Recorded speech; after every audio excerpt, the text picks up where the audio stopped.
Welcome everyone to session 11 of A Time to Harvest for the Call of Cthulhu. We are in the middle of chapter 4 of this adventure, and where we left off last time, again, we're researching Cobb's Corners, Vermont, and that's where we started, and we encountered some strange creatures that we have learned are called Migo, or the fungi from Yuggoth. And these strange creatures seem to have a habit of taking people's brains or consciousness and using it to serve their own purposes. What those purposes might be, we don't know. But we have spoken with people that have had direct contact with them. That would be Albert Wilmarth. We have spoken with people that have been harmed by them, Michael Abelard. And we have likewise seen our fellow students suffer at the hands of the Migo. We saw those same students who could be presumed to now be agents of the Migo undergo an attack on the Orne Library at Miskatonic University, our beloved university, as well as harming one of the professors, Professor Ashley Learmonth of the geology department. All of this seemed to come about because of some strange mineral called Pasqualium, and many lies were uncovered pertaining to this. It seems as though perhaps those agents of the Migo were trying to cover something up. Well, we were invited by Michael Abelard to join him in his quest for vengeance against the Migo. He has assembled a team of soldiers, essentially, and scientists to go back to Cobb's Corners, and has invited us to go with them. And we are to resume the things that we were there to do previously, which was a folklore survey of the locals, but also to try and find out specifically what they might know about the Migo. And many of them likely know nothing, but if these Migo have been there for a long time, perhaps those folklore tales will ring true. Now, we were sent on a side trek by Mr. Abelard to Canada.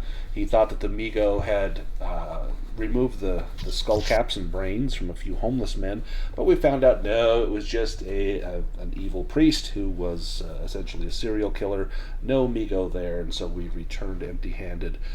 But he sent us on to Cobb's Corners, along with this crew consisting of those that would stay in the house with us, Professor David Drake, Dr. Sarah Matherson, Sam Morrison, and Larry Neckler, as well as a heavily armed crew that was secreted in the woods near the McLaren farmhouse where we would be staying. And they set up all sorts of booby traps and lights around the farmhouse so that if the Migo came snooping, we might be alarmed. And during the last session, we found that one of the traps had been set off, and there was a strange goo that was around the trap. And Dr. Matherson said that's what happens to the Migo when they die. They turn into this amorphous material that eventually just disintegrates. And judging by the size of the goo that we found, it was likely a limb that had been severed off. I believe it was in a bear trap. We then went about our day. We went into town, and we split up, actually. We went into town, and the Millie and Gerold went and spoke with the school teacher, and then witnessed a very strange play, or a game that the children were playing at recess outside, where they would lay in a circle of stones, and one of them would hold up a stick and say that they had the knife, and they were chanting strange nursery rhymes to someone named Mother, and it was very, very creepy. And Millie gave them some candy to try and get on their good side, and they seemed to be well pleased with Gerold and Millie. Marian had met with the local pastor, the reverend of the local Baptist church, and he seemed very fervent and faithful, and also said that there was a problem with the youth, that the youth did not listen to their parents, did not keep the commandments, did not obey as they were commanded to obey and honor their father and mother. And he seemed a little creepy, a little strange. Marian also spoke with the local publisher of the the local newspaper, and he had a photograph that he shared of some strange creature flying up in the sky, and also said that before he had developed that, he had hidden his camera away and gone to bed and woken up with smoke in his house. Someone had set his dark room on fire, and when he was trying to put it out, he looked out the window and saw Deputy Cutter standing out there, and he said thankfully his camera did not burn up. He had hidden it away, and he was able to develop that strange film, and he gave Marian a copy of that.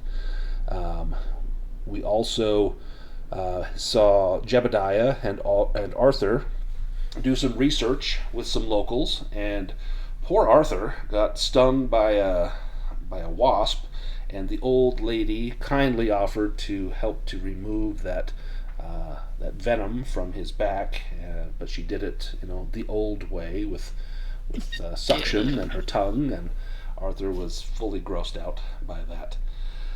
Where we left off, Arthur and Jebediah were headed on their way to go and see what they could find about a man named Alexandru Kuzra.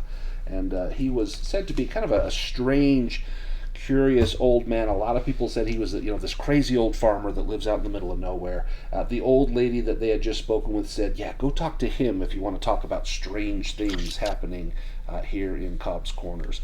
They said he was descendant of the Romani, the professor and Arthur might know as modern day gypsies or the like, even though that may be a derogatory term. And so they were headed that way. And I believe that Millie and Gerold were meeting up with Marian after she had just been to the church. The church and the school were relatively close together, and they had met up, and that's where we pick up the action. So why don't we go to Marian, Millie, and Gerold, and let's go to the map of Cobb's Corners.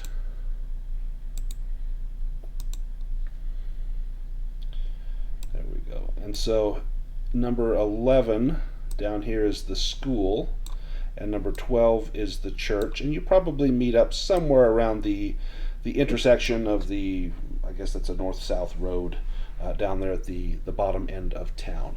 What do the three of you do from there? Oh, I forgot. We had also gone to the library and spent some time at the library. One more thing. And the librarian seemed to love Millie, but her young assistant, we caught her making a phone call to someone that seemed suspicious. That's great. Sorry, Millie, you were saying. Oh, I was just going to say, I want to look at Marian and see if she's okay, because we just had super creepy experience. Mm-hmm. Yeah. Marian, had you lost any? Yes, you have lost 1 point of sanity during the day so far, Marian. So you definitely probably look a little frazzled. But you tell me how you would present yourself. Yeah, I mean, she's seen stranger things. Absolutely. I feel like she'll probably just kind of like, give like a thumbs up, but like have kind of like a, half-hearted smile or something. Like you can tell she's just kind of tired, but like still ready to keep going. Well, right, I look quite closely at you. Are you all right, my dear? We just had a rather creepy experience ourselves with the children. You can give me a psychology roll, Millie, if you're trying to assess her mental state. Okay.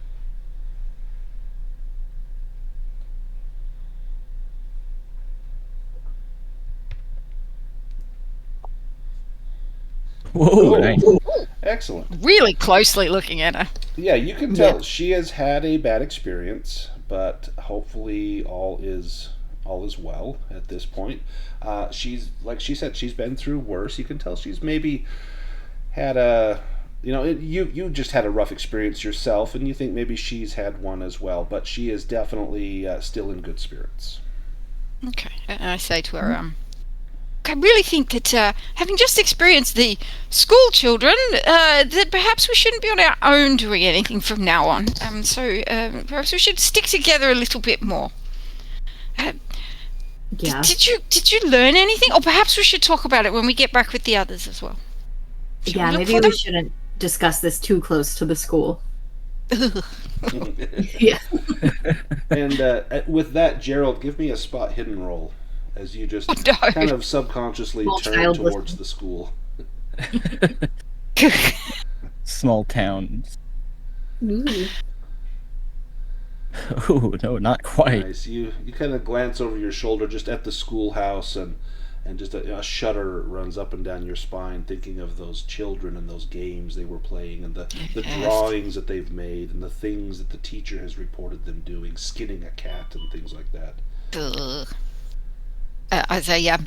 The children said to us that the time of the harvest is soon, and we're fairly sure that doesn't mean a beautiful harvest in which children skip around maypoles with ribbons and things. So we probably need to get our skates on, as you young people might say. Oh, well said. Marian, give me a listen roll, please. Sure.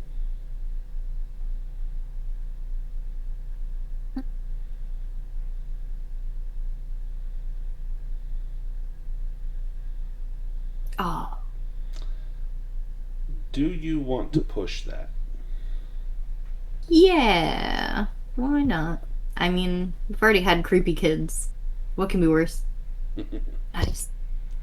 Got it.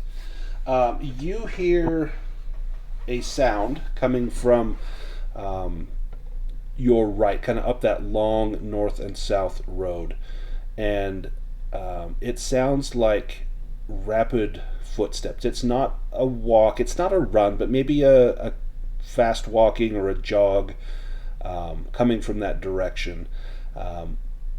If you turn your head, you don't see anything, but you can hear it, and it sounds like it's getting closer. It's got to be nearby, maybe down one of these side streets. Sounds like someone or something is rapidly approaching. Oh, Marion just looks at the others and is like, I think we may have company soon. I don't like this town's idea of company. Yeah, me too. You learn quickly. Yes, I really thought you were exaggerating, but you're not. No, maybe we should find the others now.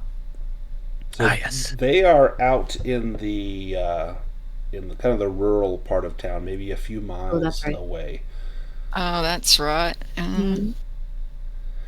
If you want to go somewhere to hide, there is a house that's nearby. You could also go like maybe up to, so the house that is nearby would be this one right here. You could also maybe go up to the diner, and Yeah, I think the diner would be better Yeah. the diner would be better than some person's house. I'm not gonna go into a random house. Yeah. And we can ask around, chat with people in Yes, there. and that would be great. And I could use a cup of tea as well. Yeah, let's go somewhere very public. I think that's a very good idea. most Yes. people don't get murdered in public. That might be Yeah, it's for the be best. fine. Yes. I mean, I'm sure the whole town's not gone crazy. And you all look at each other awkwardly. Those steps are getting closer. Are you going to make any effort to kind of hide and make your way there, or just let them approach, whatever it may be? I don't think we've experienced anything yet that would make us think that it's broad daylight, right? That we would be in danger in broad daylight. But Right. I look at the other two who know the town better. Should we wait for this person, or should we get moving? I think we can get moving, Gerold. Yes, I would say let's just get a move on. Quickly, probably, yes. As you begin to quickly move towards Jim's grill, as you pass this intersection here, you can see right as you approach the source of those footsteps, and it is two children, and they're running down the road kind of towards the school. And you can see that one of them is holding a Like in the olden times, they might have a couple of books and they'd tie it with a belt and kind of carry that over their shoulder. This was the age before backpacks, and poorer children probably didn't have knapsacks or anything, or if they had multiple books, they would just carry them in a little sling. And another one also has something, you can see they're holding it in their hand and it's draped over their back, but it doesn't quite look like a belt. Millie, give me a spot hidden roll.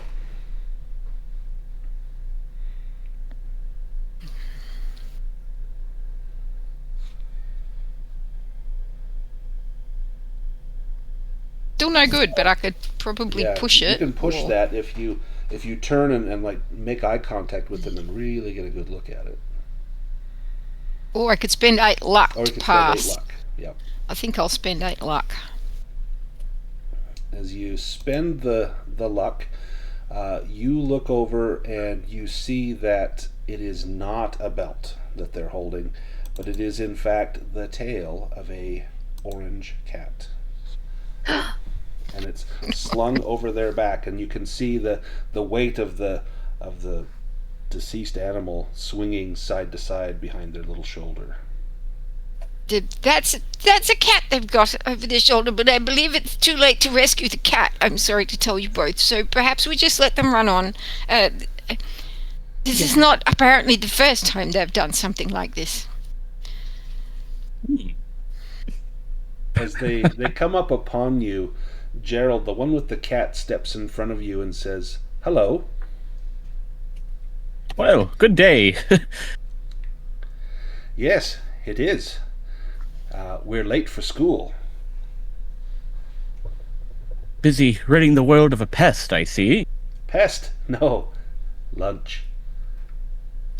Oh. Well, goodness. Well, one land's trash. Do you want some? And the child swings the cat off their shoulder, and you can see that it has been gutted and cleaned out like a deer. Oh. Gerold just gets his handkerchief out. He's like waving it over his face. Oh no, thank you. You are young. You need it more. Please, you'll be late. You should go to school. No. Yeah, this is. Give me 1 second here, and I'm going to set up a link here. Is this Figaro? I can't remember. It is not Figaro. Okay. I think he's in Arkham. Yeah. Right. Yeah, I mean, Figaro could have gotten around. It's been That's It's been a true. minute. Let me have the three of you click on that sanity loss button in the Oof. Yeah. in the chat. Thanks, little kids. Trying to eat a. So Gerold, you failed your sanity roll. So what involuntary? I mean, you did say it's kind of repulsive. What involuntary action do you undertake? Yeah, I think just the handkerchief does not help. He just kind of gags. It's pretty horrible. He Yeah. hates cats. There's a You know, little but- dry heave, and then go ahead and you can click on. Now it says roll sanity loss, and the other two of you can click on the sanity check button. Oh, you lose 2, Gerold. Nice. Did that automatically apply It the should have, 2? yeah. Should Okay. have automatically done it. All right. It does say daily 2 out of 9. So. Yeah. Oh, actually, I think I have to click the apply to. Oh, There- okay. Now it's Yeah, applied. yeah. Okay. And True. the other two, you both pass, and so you take 0 sanity loss. But yeah, you can see Gerold just kind of dry heaving, turning away with his handkerchief pressed up against his face. Very sorry, children. Our friend here is sometimes prone to asthma. So perhaps you would like to run on to school. I wouldn't like you to get into trouble, and we will take him to get him some help. Goodbye. And the children quickly run off to the school, and as you turn and look, you see that little, gutted cat carcass swinging gaily from behind their shoulder, like it's just absolutely normal to do.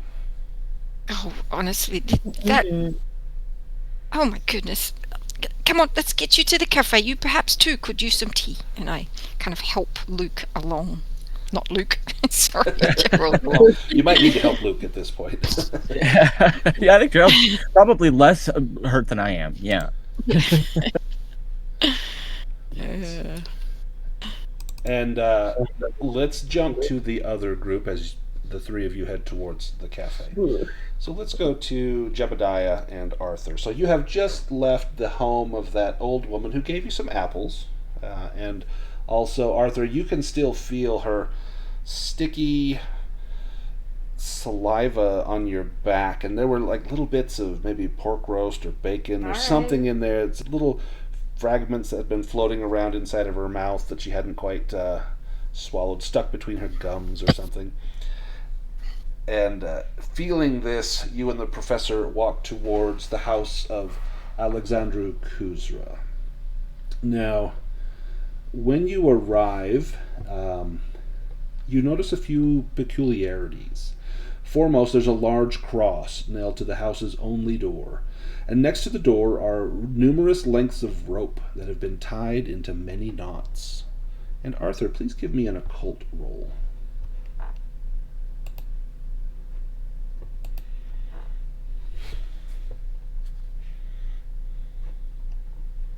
Excellent. You know that these knots are said to beguile and entrap spirits. That this is an old world practice to leave these knots up that would make it difficult for spirits to enter because they would be trapped within those knots. You know that's likely not true at all, but it is an old superstition. There are also cloves of garlic and small bundles of purplish flowers that hang at every window. And Jebediah, give me either a science biology or a natural world roll.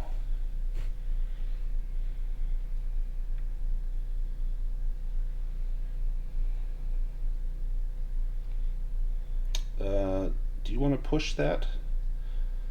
No, certainly not. To push it, you would have to get up close and really look at these flowers. Arthur, you can give me a natural world roll as well. Or science biology, whatever you prefer. Yeah, do you want to get up close and study those, Arthur? I guess I could, yeah.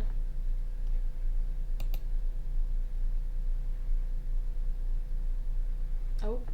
You got it. So as you get up there and look at these flowers, you know that these are Aconitum napellus, commonly known as helmet flowers or monk's hood, or more infamously, wolf's bane. And give me another occult roll, Arthur.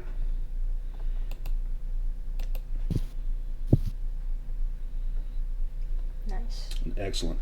You know that wolf's bane is believed to ward off evil creatures such as werewolves. Now, because you pushed the roll, you're right up on the porch, and you can hear a clatter coming from inside the house, just beyond that door, as though someone is getting up or maybe grabbing something and knocked something off of a table or off of a counter or something. What do the two of you do?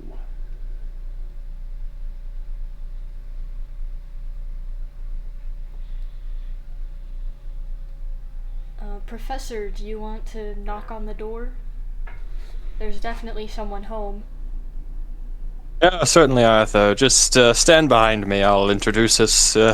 I'll knock on the door and call out and say, hello. We're hoping to meet with the owner of this fine home here.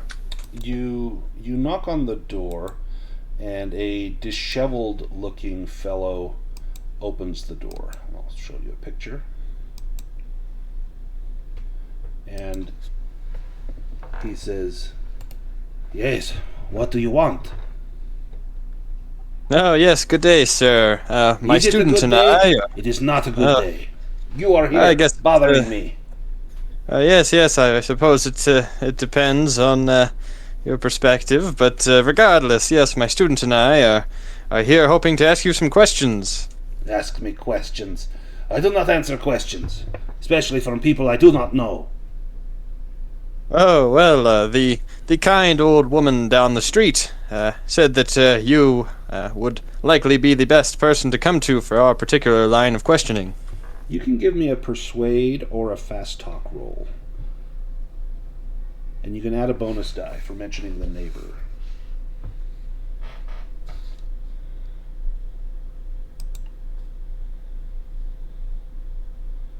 Ooh.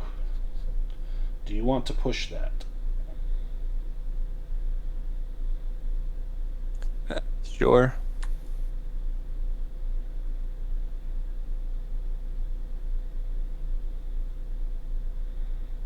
No. He spits on the ground at your feet, and then he curls the fingers of his left hand to a strange gesture. Professor, give me an anthropology roll.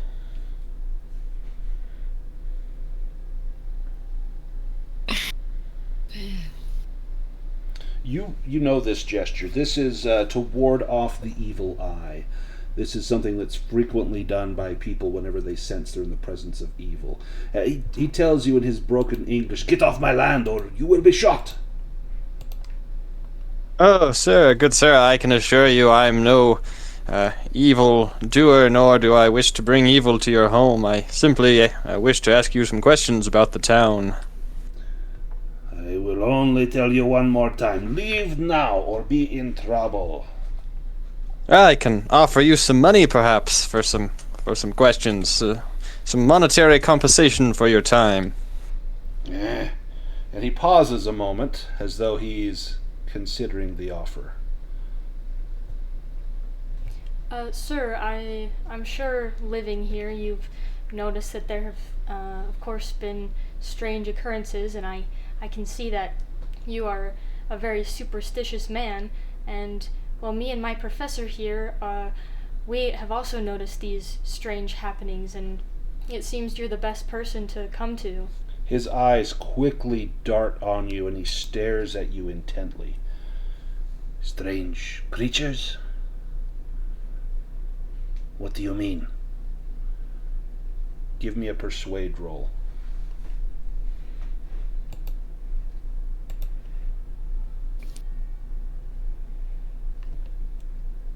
Do you want to push that or spend luck?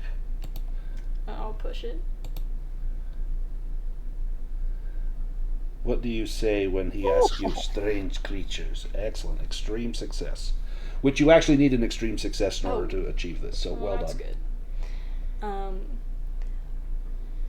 Well, we've seen some, and actually encountered some these creatures in the woods, and this one in particular will, it seems that they take the brains out of people and replace them, and obviously we want to know what's going on in this town and why this is happening in this town. Kuzra squints suspiciously at you and the professor, clutching his threadbare coat tighter around his wiry frame. His voice is gravelly, half whisper, half accusation. Don't you be standing too close to them trees. They're listening, always listening. I seen things up there. And he points toward the darkened hills to the north and west of his house. Mysterious lights, floating like lanterns, but with no hands to hold them. Voices, too thin as spider silk, drifting down the slopes. Not voices of men, spirits, evil spirits. And he glances over both of his shoulders before he continues. You think old Kuzra's mad, don't you? Everyone does. But I know what I've heard, and I know what they've done. And you see him swallowing hard as though his mouth is dry. 2 of my cows went missing, just plucked off the earth like the Lord himself took them. And another I found about a year back, slaughtered, torn open like hog at butchering time. And he shudders, gripping his coat tighter. The devil's hoofprints was all around her corpse. Not the tracks of any beast on God's green earth, no, sir. And he leans close, his breath sour with fear. I know what's happening.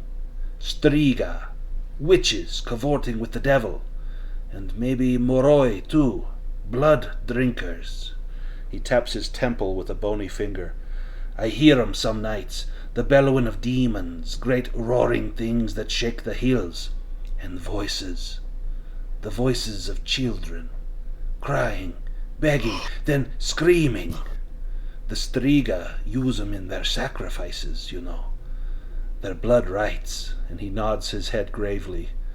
It happens once a month, it does, when the sky is black and the moon hides her face. They hold their sabbats out there, and he points out to the north and west from his yard. They've been at it for years, and nobody stops them.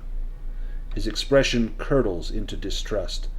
I went to the sheriff, I told him all of it. But the sabbats keep right on going, so I know the truth now. He's one of 'em, one of the Striga. Don't you go near him. He'll smile at you, sure as sin, but he's wearing the devil's grin, and he shakes his head sadly. Only person who believed me was Jethro Cratchit, poor soul. He listened. He knew I weren't lying. But he's gone now, and Imelda, his widow, she don't come round no more. Won't even look my way. Won't brave them hills, neither. Smart woman. His eyes drift back to the tree line, haunted. You think I'm crazy. But go up there on moonless night. Hear what I heard. See if your blood don't turn to ice. Arthur, give me an occult roll, please.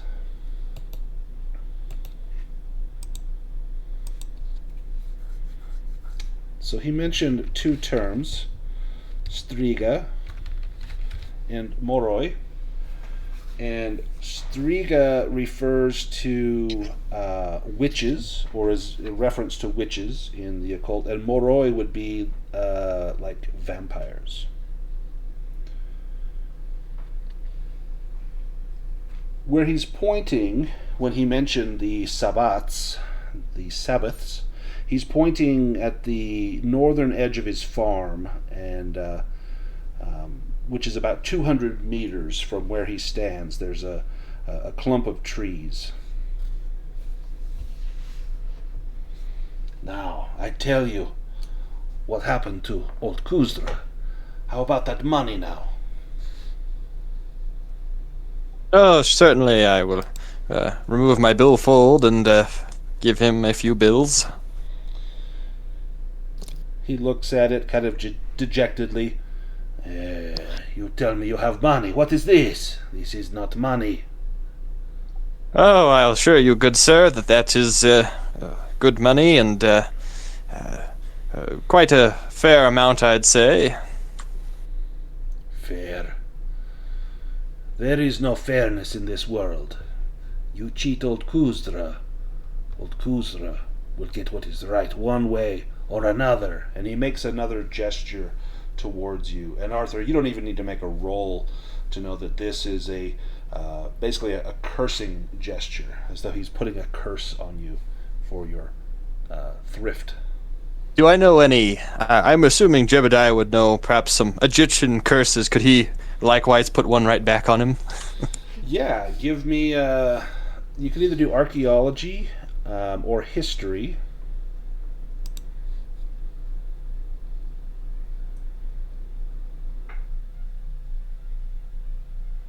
Oh, what curse do you put on him? Oh, just likely something I read about during my studies of the Egyptian cults.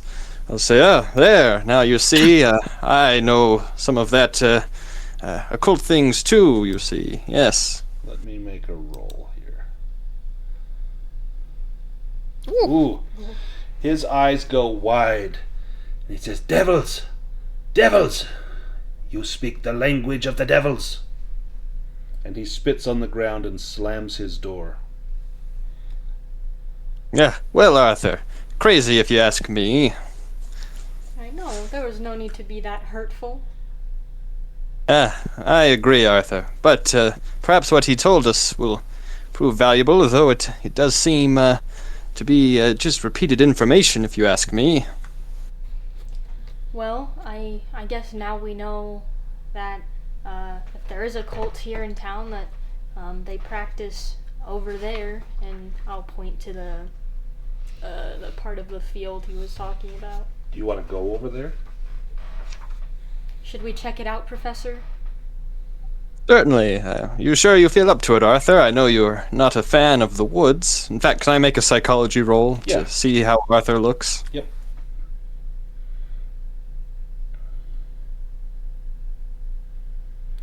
So Arthur's probably a little nervous, but maybe your inquisitiveness, will win out. It's not a huge, deep forest from where you can see. It's a small clump of trees, maybe 40 or 50 trees. It's likely that from inside that clump you could still see out, and that may give you some solace. But it still may cause you some discomfort to go in there. Well, Arthur, you just stay behind me and we'll see what we can find. Why don't we go check it out? Okay, Professor. As you head into the area that he told you about, you have to tromp through about 200 yards or meters of thick undergrowth, thorn bushes, and deep mud. I need a constitution roll from both of you.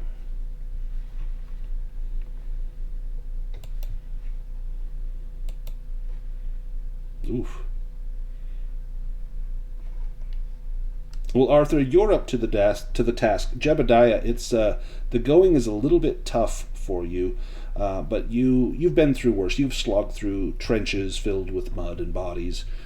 This is nothing like that, but you can feel your pulse quickening and your breathing increasing. You finally reach a small clearing, and at the center of the clearing is a low mound, on top of which are 5 standing stones in a circle, with a block of stone laid on its side in the center. The stones are very old and range from about 5 to 6 feet, or 1.5 to 1.8 meters in height, and some have strange symbols carved in them.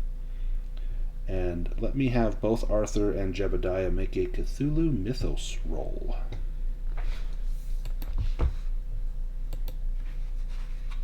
Ooh. Nice. Wow. What are the odds?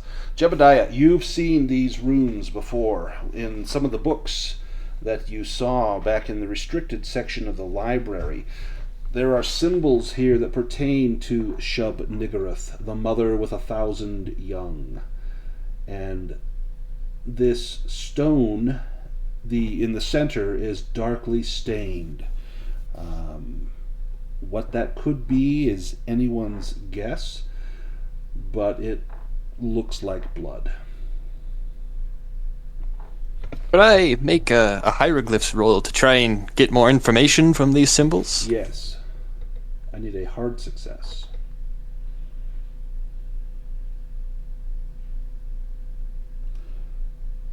Ooh. Almost a regular success. You can push that if you like. Nope. You can tell that it's something to do with a deity, but what it could be, you're not sure. You suspect it may be something to do with perhaps fertility, but it could also be something to do with just birth. And Arthur, you can give me an occult roll as you look at them and study them with the professor. And if you get a hard success... No. Regular success. Do you want to push that, Arthur? Yeah.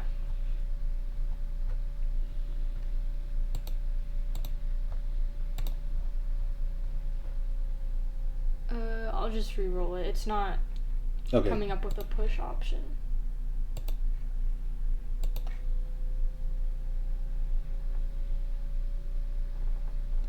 So not a hard success. Yeah, you come up with the same conclusion that it's either fertility or just birth in general. But whatever it may be, these carvings look to be old. As Arthur and I confer, could I test my occult knowledge and see if it brings up anything?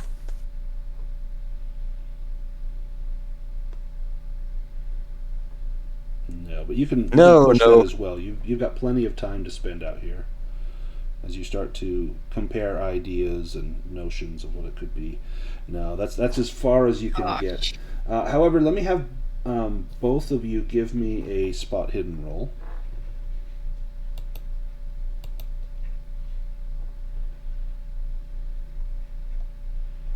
Nice. Excellent. Whoa. There are many footprints around and near the mound. Many of these are light, the result of numerous people visiting numerous times. Many of them, in fact, almost all of them, appear to be small to mid-sized, probably the tracks of children and teens. Due to the sheer number of them, it's difficult to determine how old they might be, but maybe a few weeks to a month or so old. These don't look to be recent, as far as like a few days ago. Now, outside the stones, the standing stones, but within the clearing, there's a huge, deep hoof print. This looks like those other ones that you've seen, but enormous. Over 2 feet, 66 centimeters wide, like a giant deer. This thing would have had to be the size of an elephant to make this. And Arthur, near the mound, you see a small wooden yo-yo showing signs of weathering, as though a child had been here.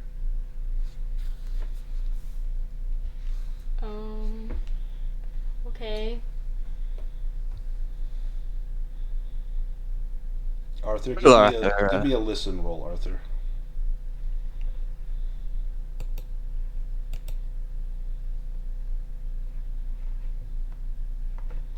Ooh, extreme success. You hear a door slam. It's the door of Alexandru Kuzra. And you can hear the stomping and the muttered, almost cursing under his breath as he leaves his house. And with an extreme success, you hear the snap of a double-barreled shotgun being closed. Uh-oh. You're about 200 yards away from the house. Does it seem like he's coming this way, or like going into town? You could go to the edge of the clearing and look, if you like. If you want to be sneaky, you could make a stealth roll. Okay.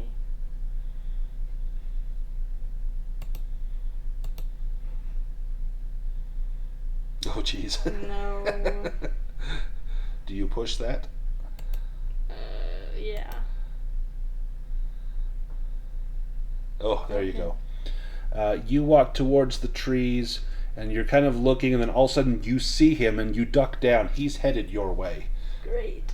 He's not quite halfway to you, but you can see the shotgun poking up, resting on his shoulder, as he's marching directly towards you. Professor, he's coming right towards us, and he has a gun. No, What do Arthur, we I do, knew he was. Professor? Yes, I knew he was crazy, Arthur. Here, take cover. Let's find some rocks. We'll see what he's up to. Perhaps he's simply wishing to scare us off. Though, given his our previous interaction, I'd say he likely has ill intent in mind. Okay. Let me have the professor give me a stealth roll. Arthur, you've already succeeded on yours, and you got a hard success. You'd be able to find a hiding place. Ooh. Jebediah, there's not much like heavy brush or anything here for you to hide behind. As you begin to look, you're like, I could hide behind one of these stones, but if he comes around the other side, he's going to see me, and the trees don't afford a lot of cover. You can push that if you want to scramble around and try to find a spot. Otherwise, you could just try your luck leaning against the back of one of those standing stones. Oh, best not pushed. Arthur, say, you get ready to jump on him, and I'll have my handgun ready. We'll see if we can't de-escalate this before it gets out of hand. Okay, Professor. And I will ready my handgun, the aim on it. Perhaps I'll lean against a tree and steady myself. We'll see if we can't disarm him first, though. Oh boy. Okay, he begins to get closer and closer, and he's still muttering under his breath. And he's, you can hear a few words picked out here and there between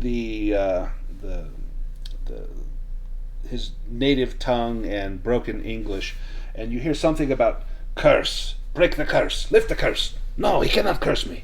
If I kill him, the curse will be gone. Oh.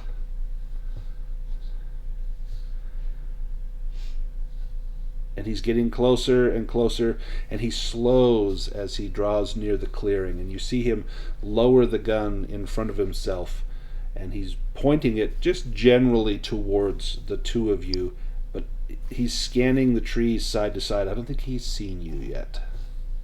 Could I maybe give a signal to Arthur to tell him that he's within range for Arthur to try and get his shotgun away from him?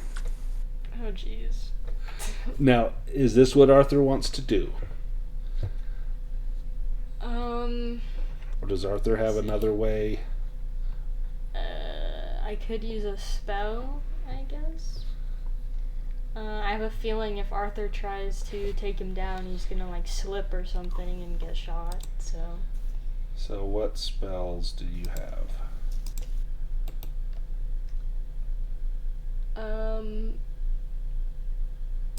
I think I'll try the Will of the Warlock. Or I could hide both of us with the Shroud of Shadows.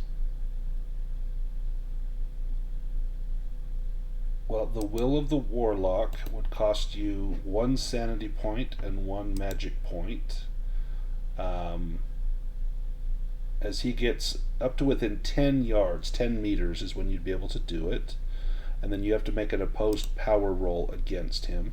If you want to do the Shroud of Shadows, I believe that just costs magic points. You have 2 magic points, which you recover those quickly. And that could obscure you and the professor if you're close together. It's got about a 10-foot diameter. Probably long enough for Mr. Kuzra to see that you're not here and then potentially leave.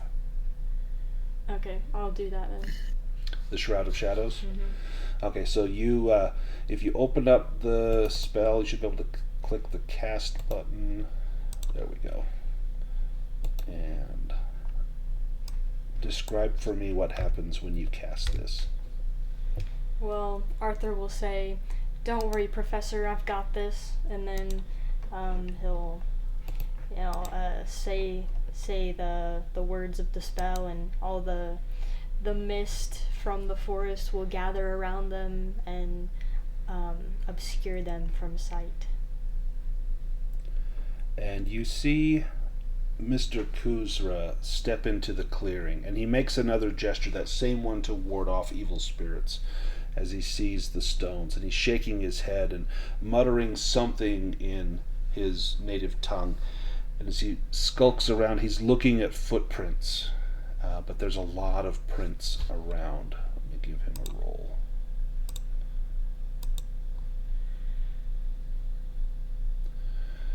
But he keys onto the largest set of prints, which likely belongs to the professor. And as he's moving around, he's moving slowly around those stones, and then he'll kind of lunge around to the side, and he looks through the trees, and then follows the tracks around, and you can tell he's slowly closing in on your position. Arthur, roll a 6-sided die for me to see how long your spell lasts. It's this plus 4.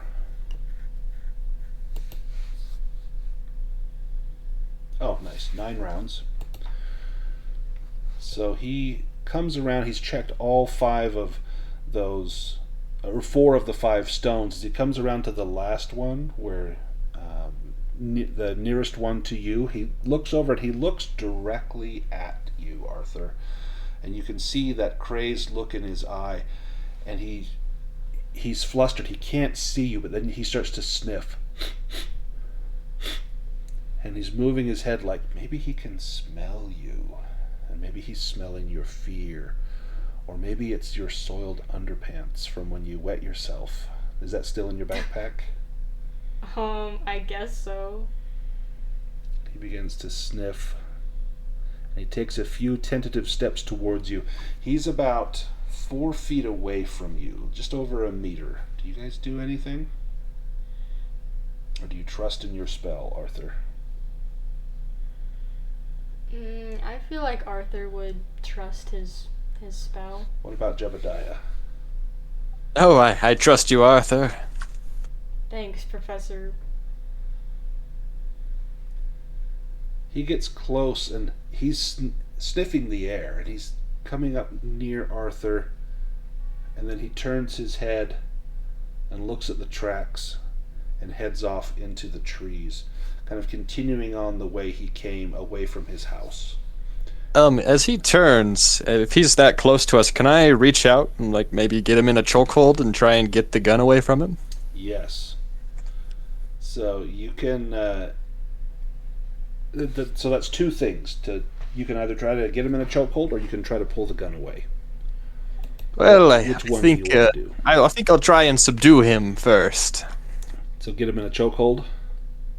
Yes, if I can. That's going to be a fighting brawl, and you get a bonus die on that.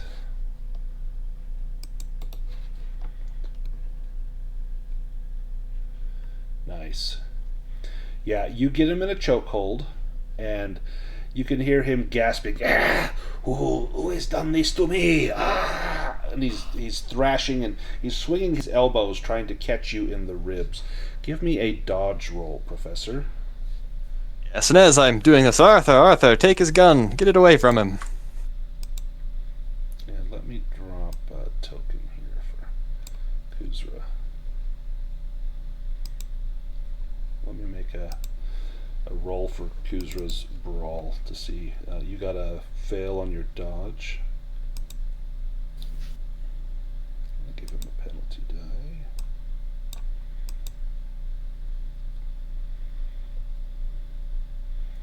Oh, he got a success. So he's going to catch you in the ribs for, let's see, 1d3 plus 1d4 damage. So, Professor, you're going to take 5 hit points worth of damage for that, taking an elbow right to the ribs, just as you call out to Arthur to take the shotgun. One more, and that would have been a major wound. Arthur, you going to try and grab that gun? Yeah. That's going to be a fighting maneuver, so it's a fighting brawl, and you get a bonus die on that. And he cannot try to dodge or fight back because he cannot see you.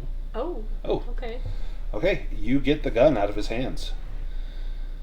What do you do with this shotgun? I guess I'll point it at him and say, yes, go back home and leave us alone.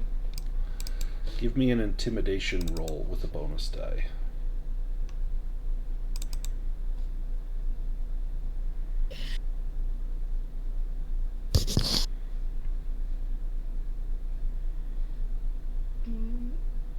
Okay.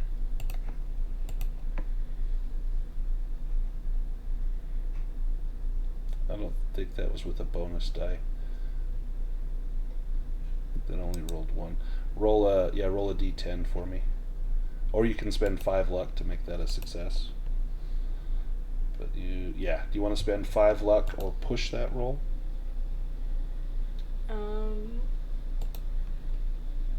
I'll spend my luck.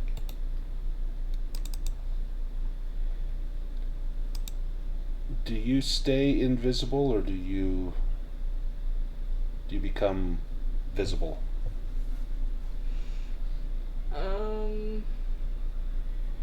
I'll stay invisible, I guess. Do you release him, Professor? I will try and calm him first. Yeah, he settles, but he's trembling. He's very agitated. Invisible spirits have just disarmed him and are choking the life out of him. And he's screaming this high-pitched scream and thrashing against you. Well, I will release him once he seems to have calmed. You release him and push him away from you, and he falls down to the ground on his hands and knees and begins to make several different gestures, the sign of the cross, the sign to ward off evil spirits, as he scampers out of the grove towards his home, not daring to look back. Now, Arthur, what do you do with this shotgun? I'll give it to the professor. Professor, do you keep the shotgun? Oh no, Arthur, you better hold on to that. I already have a handgun, and I don't know what that crazy man might try next. It's best that we're both armed for now. I'll take that shotgun with you, Arthur. Okay. There, you've got it on your character sheet. You did quite well, Arthur. I'm very impressed with you. I was sort of expecting that you wouldn't have it in you, but quite impressed. Gee, thanks, Professor. Let's cut back to Jim's Diner. Or Jim's Grill and Diner. As the three of you head into the diner, it's as you remember. It's a very warm and inviting place, and there's a few townspeople in here having their lunch. You can see the gentleman from the Cobb's Corner Gazette, the reporter, he's here, as well as the young girl from the library. She's here having a sandwich, and a few of the other people. Dr. Owen Perry is here as well. And as you walk in, you are greeted by by Jim and his wife, and they seem very open and inviting towards you. They look at Marian and Gerold and say, "Didn't think we'd see you back in town. What are you doing here?" "I thought there was a falling out of sorts. We were told you were forced to leave last time." Well, I'd be careful. You know how rumor is in small towns. Much better than I'm sure. "Oh, yes, that I do. Well, does Sheriff Spencer know you're in town?" Does he? I think he does, right? I don't I think can't he does. remember now. No, I don't think he I mean, does. he has to know about all the people moving back into the Cobb's, or into the farmhouse, but that doesn't mean he knows about us. Yeah, that's true. Right. Yeah, he knows Federated Oil and Chemical have rented out the farmhouse for a while, but I don't think he's been told that you guys specifically are coming back. No. Well, he may not take kindly to having you here, so if you see him, I'd be on your best behavior. We're always on our best behavior. Oh, sure, I didn't mean to insinuate otherwise. Rumor has it you guys, you were doing some illegal things out at that farmhouse, and see, that's his dead sister's house, and I don't think he took kindly to that.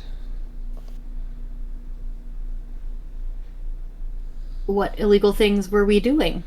Oh, drinking. Oh.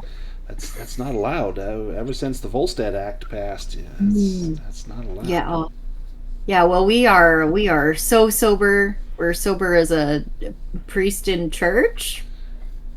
So don't worry about that. Give me a fast talk roll, please, Millie or Marian.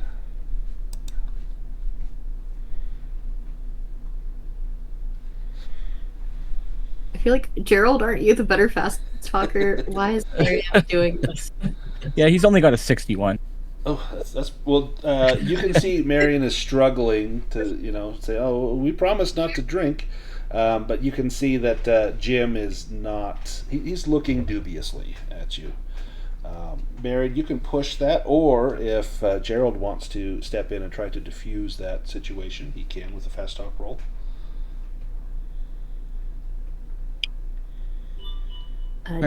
Sorry, Gerald's kind of following your lead, but if you look like you want help.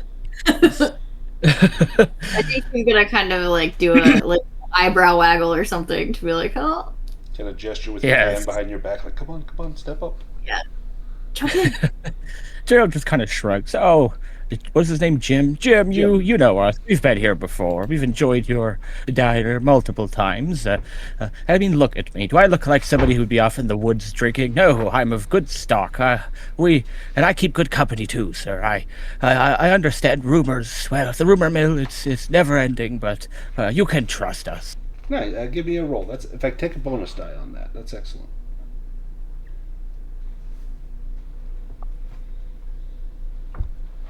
I would say fast talk's fair, because you cannot trust us. Right. He softens. "Oh, yeah. You got a point there. Sure. Look, just don't cause any trouble, and I'm sure your stay here will be just fine. Now, what can I get you to eat? Now, we were here before. I can't remember what we ate, but I think Gerold would just order the same thing. They have chili today is their special. Nice bowl of chili with beans, not just the meat variety. But they also have cornbread that has been baked fresh. And looking around, you see that's what most people either have a sandwich or they're having the special, the chili. As you place your orders, Millie, you look around and you can see that everyone in here is looking at the three of you. Clearly they have had a run-in for good or bad with Marian and Gerold. You have not entertained as such, but you notice that the librarian's helper, that young girl, I believe her name is Amanda, she is definitely giving you the eye. I think I would order a pot of tea if they even have such a thing here, and some sort of cake, whatever cake might be going. She's one who likes a cake, and she needs a little bit of sugar for the shock of those children, I think. So she goes over and says, Amanda dear, would you mind if I sit with you? Give me a psychology roll.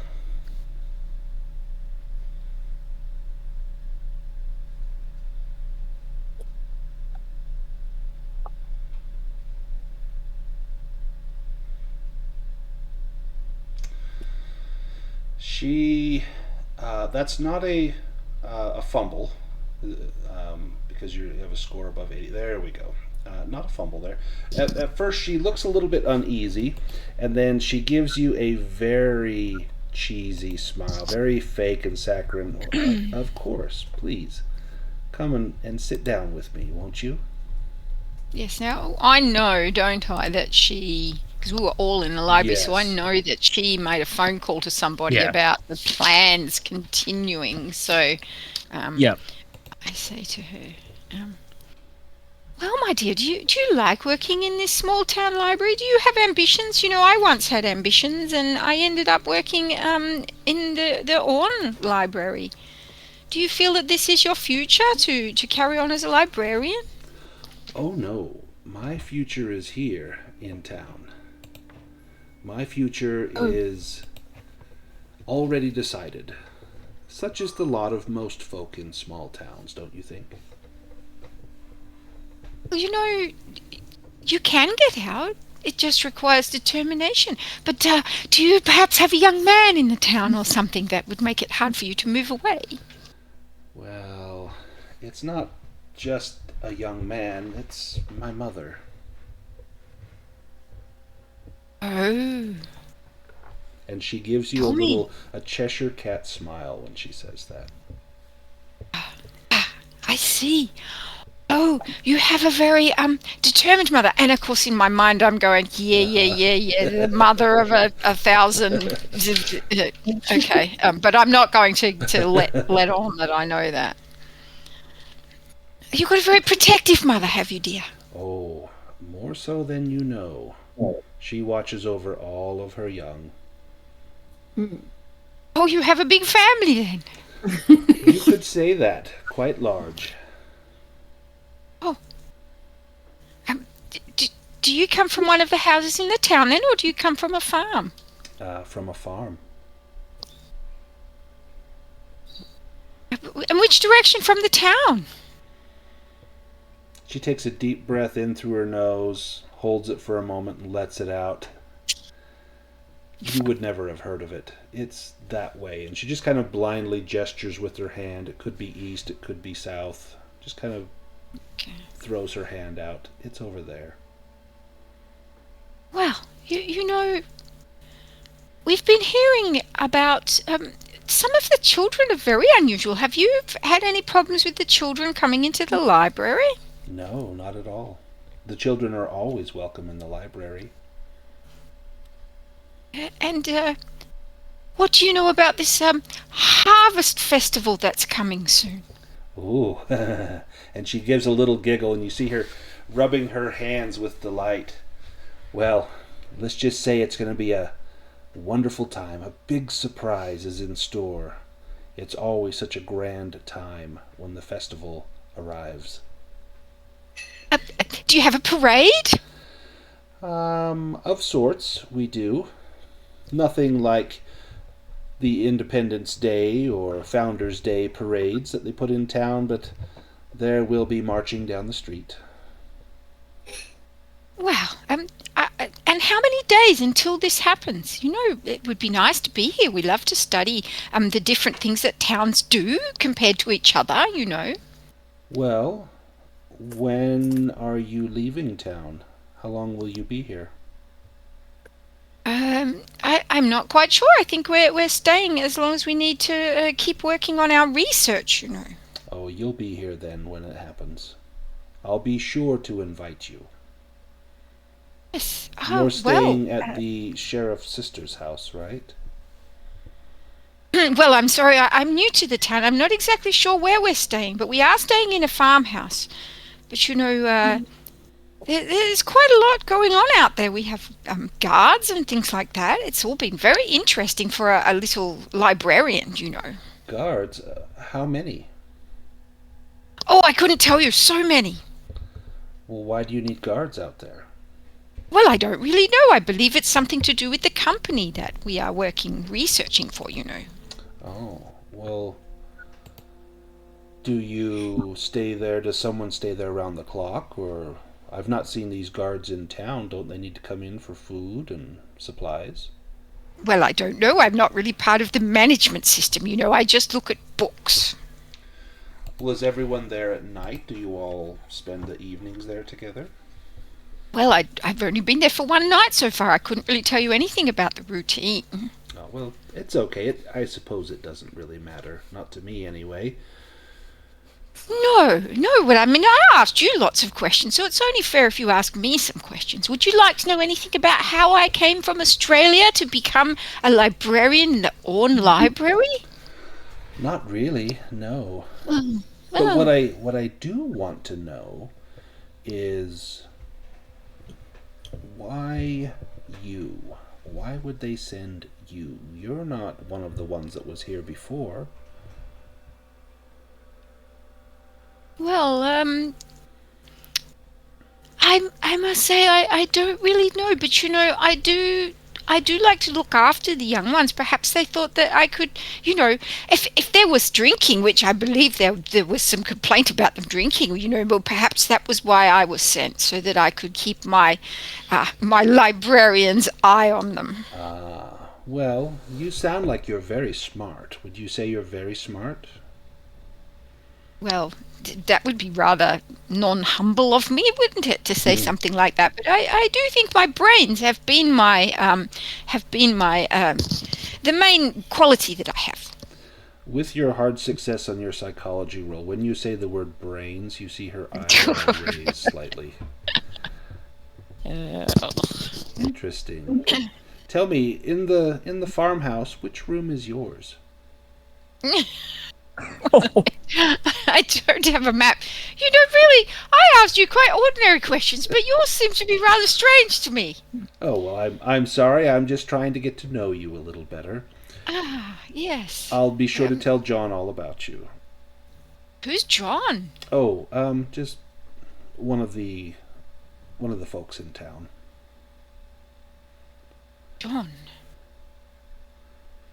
And you see her eyes drop down to her waist, and she quickly changes the subject. So, how about this weather? It's nice outside, isn't it? What's she looked at on her waist? Give me a spot hidden roll. I'm still not very good at those.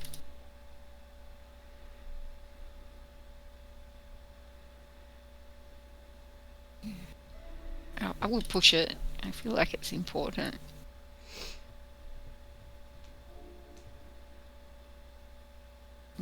Nah, sorry, folks. She's got a small purse, and she put her hand in that purse, but you're not sure what she was doing. If she was trying to grab something, retrieve something, or just hold something. Maybe she just wants to get a chapstick out. Yeah, maybe it's just a little lip balm or something. Yeah. my dear. I'm not sure what they're doing with my tea and cake. It's taking too long. I think I will go and see if I can find out what's happening there. Thank you for sharing your table with me. As you get up and leave, Marian, give me a spot hidden roll. And Yeah. Gerold as well.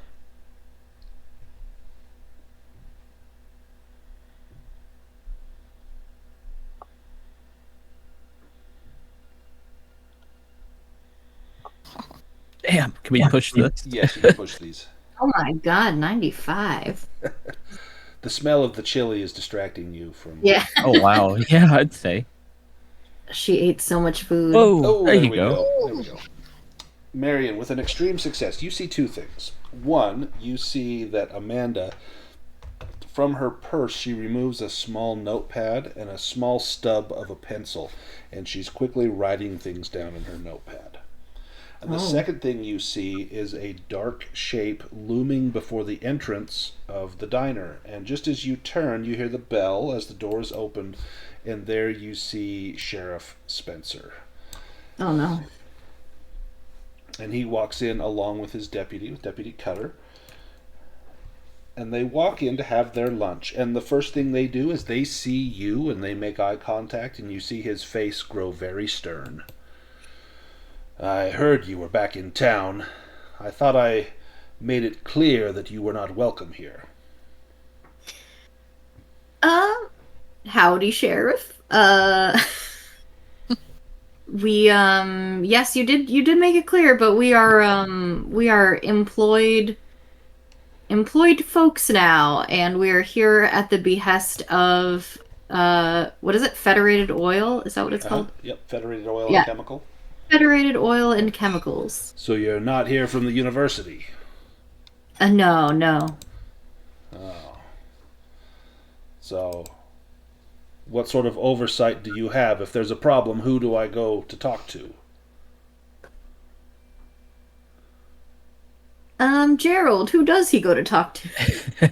There's some lawyer types up at the farm. Give me another fast talk roll, Gerold.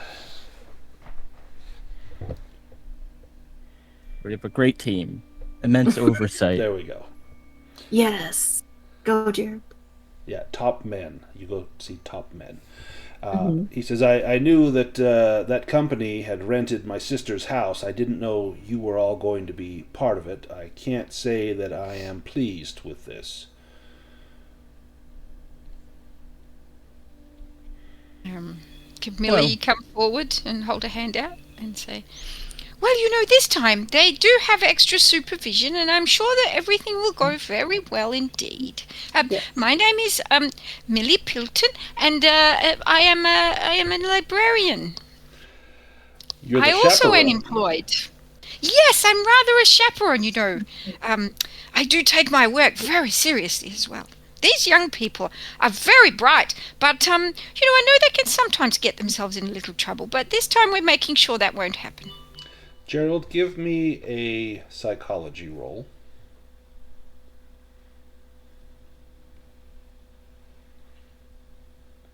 You can see the sheriff relaxing a little bit. He unclenches his jaw, seeing that there is an adult here to lead the group. And it's not Jebediah Baldwin, whom he does not trust, because he couldn't lead the group Good last timing. time. And, this wonderful motherly woman here will surely do a better job than he did. You can also see that Deputy Cutter is looking a little bit flustered, and he clears his throat and says, Sheriff, I'm sure these students will behave this time. I think we made it clear where we stand here, and there won't be any trouble. Am I right? And he's kind of nodding his head, subconsciously looking at Gerold and Marian. No trouble? Gerald nods. Well, you remember, we cooperated last time, Deputy. We'll get along just fine. Yes, you did. Just don't do any of those illegal things in secret or in open. And you recall Gerold actually gave, Cutter actually gave Gerold and the others some alcohol the first night you were here. around the campfire. And so that's maybe why he's looking a little bit flustered. Because you got busted for drinking, but yet he, passed the flask that first night around the campfire when he told you a ghost story. Mm. So we have nothing to worry about, correct? Absolutely. Only legal activities from now on. We're employees. Yeah. Well, as long as you're gainfully employed, you've got a lot more to lose than college students being indoctrinated by those folk up in Arkham. Mm. Well, and is this your deputy? What a fine-looking young man this is. Goodness me. He's so lucky in this town to have such wonderful lawmakers. And he begins to blush and says, "Oh, you're a charmer, aren't you?" And the sheriff nudges him, and Cutter kind of stands up a little tall and says, "Yes, ma'am. Thank you, ma'am." Yes, you're just the sort of grandson I'd have liked to have. Well, you sound like my own dear mother. God rest her soul. She was a sweet one, and so are you. Well, thank you. Don't worry, these young ones have a very serious job to do this time, and I'm sure everything will be fine. The sheriff and the deputy both tip their caps at the three of you, and they walk past you and go get a table where they are quickly brought over their lunch as though, it's a standing order. And about that time, they've brought Millie your tea and cake and food for the rest of you. If you stay there to eat it, the sheriff and the deputy, you see them speaking kind of quietly, and every now and then they look over and look at you, and the sheriff might point at one of you, and you see Cutter kind of raising his hands like, it's okay, and trying to calm him down a little bit. I think it's probably better if we do sit down at a table and act like perfectly ordinary people for a little while and eat our food and look like we're no trouble at all. Mm-hmm. We will be so normal. We'll be so normal, yes. Yes. If you have to say, let's be normal, you know that you're Yes, let's all act normal, all right? Gerold, give me a luck roll. Uh-oh. Actually, let me have all three of you give me a luck roll. And if you pass We need this... luck to be normal. Right. So I'll have Marian and Millie give me a luck roll as well. Oh. Oh, nice. Oh, so no, close. Just missed it. Marian, it's up Can to I you. push you it? can't push a luck come on. roll. No, that's what I was thinking. Nice. I did it. Oh, phew. Marian, as you're eating, you see Normal. Amanda get up, and she's finished, and she's actually carrying her plate up to put it on the counter, and she walks past the table where the sheriff and the deputy are seated, and just by sheer luck, you see that she passes a slip of paper and just sets it onto their table, and then walks up to the counter, leaves her plate, and then leaves. Ooh. Okay. Does that mean that the sheriff is involved with whatever she's involved with? Well, let me have Yes. Marian give me a spot hidden roll. Oh boy. Marian tries to steal the paper. Oops. Oh no. The windows on my computer are being... Okay, here we go. Uh-oh. So many things were happening. Oh, good one. Oh. Okay, so you needed an extreme success to see this. You see Deputy John Cutter holds out his hand, takes the paper, and stuffs it in his pocket. Anyone good at sleight of hand? Anyone used to be a pickpocket? It was not Marian. Not this lazy rich boy, no. No, not this Millie, elderly come on. lady. Ah. Okay, Marian just leans in close, and she's like, "So, the librarian's assistant just slipped the sheriff a mysterious piece of paper." But the deputy whispered to took them. it. Oh, the deputy. Sorry, The deputy. The They warned deputy. us. Who was it was saying not to trust the deputy? Somebody warned us. They said trust the deputy or don't trust the deputy.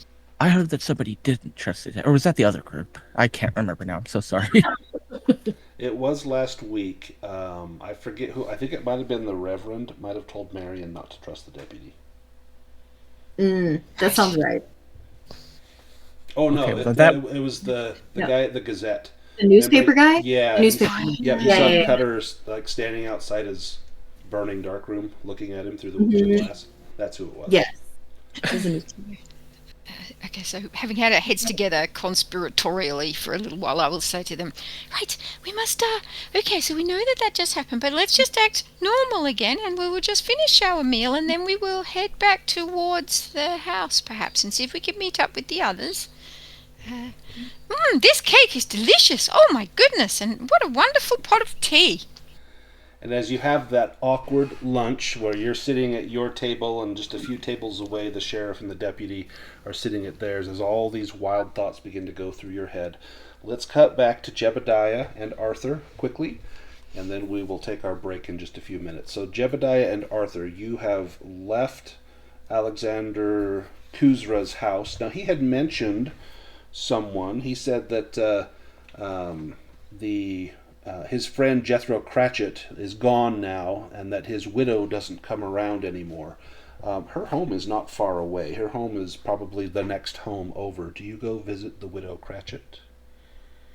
Well, first, I'd hate for all this work to go to waste. Perhaps I think he might be more reasonable to speak with now that he's seen we aren't to be trifled with. Perhaps we could get more information out of him first.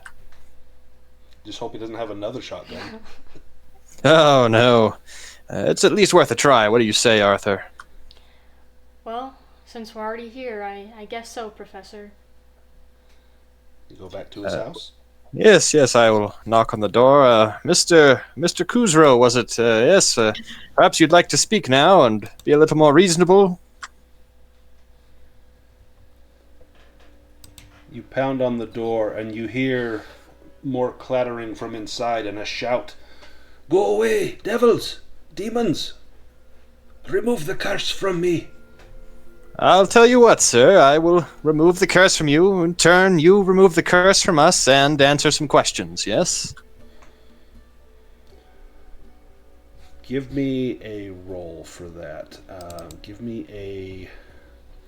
let you choose. That could be intimidation, or you can do persuade.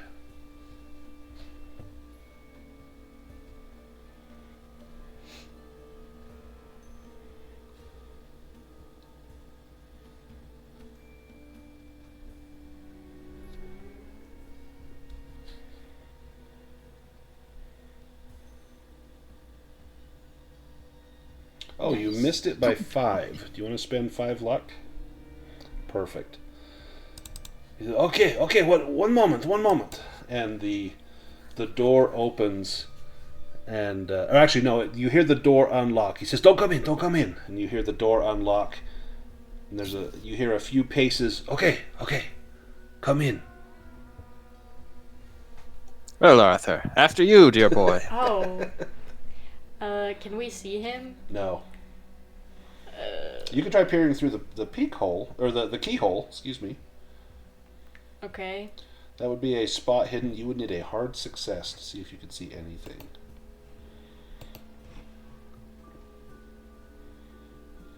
Oh, man. No. Do you want to push that? Yeah.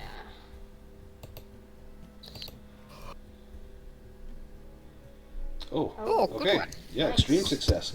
So you put your eye up to the keyhole, and you have to move your whole head and body around, and then you can kind of see the inside of his house, and then you see him. He's standing about maybe 12 feet, maybe 2 meters away from the door, and he's got a pistol in his hand, and he's holding it up to the side of his head. Oh. And he says, "Come in." What can you see, Arthur? Oh, Professor, it looks like he's gonna shoot himself. He has a pistol, and it's right up against his head.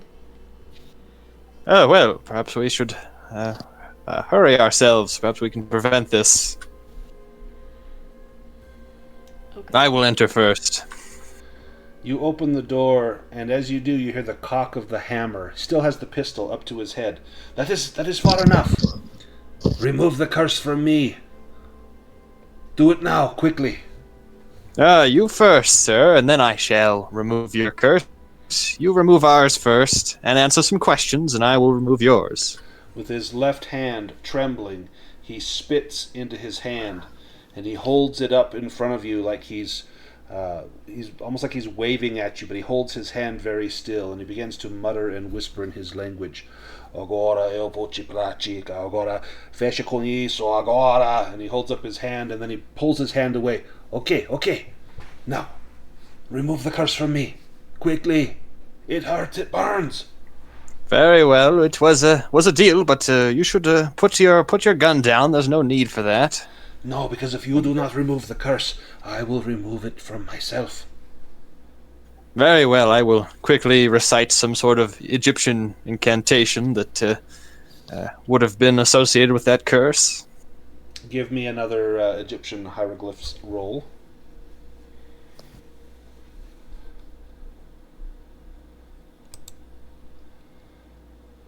Do you want to push that, or are you satisfied with what you said? Oh, there we go. Let me give him a roll here. You see him visibly relax as you say that, and he lowers the gun, but it's still in his hand. Now, ask your questions and then leave. Very well. It was a deal, Arthur. What questions should we ask? You learned more from those stones than I did. Well, I know he said something about like the ritual taking place, like when the moon was full, and the footprints seemed like they were like a month old. So give me a natural world roll. And he did not say when the moon is full. He said. What did he say? Basically when the moon was dark. Okay. So like a new moon, not a full moon. But give me a natural world roll. You can push that if you like, to see if you are up to date on the phases of the moon. No. You have no idea what if it's almost the new moon, the full moon, what it might be. I guess I'll ask him then. Okay, what do you say? I'll say, you spoke earlier about the ritual taking place during a specific phase of the moon.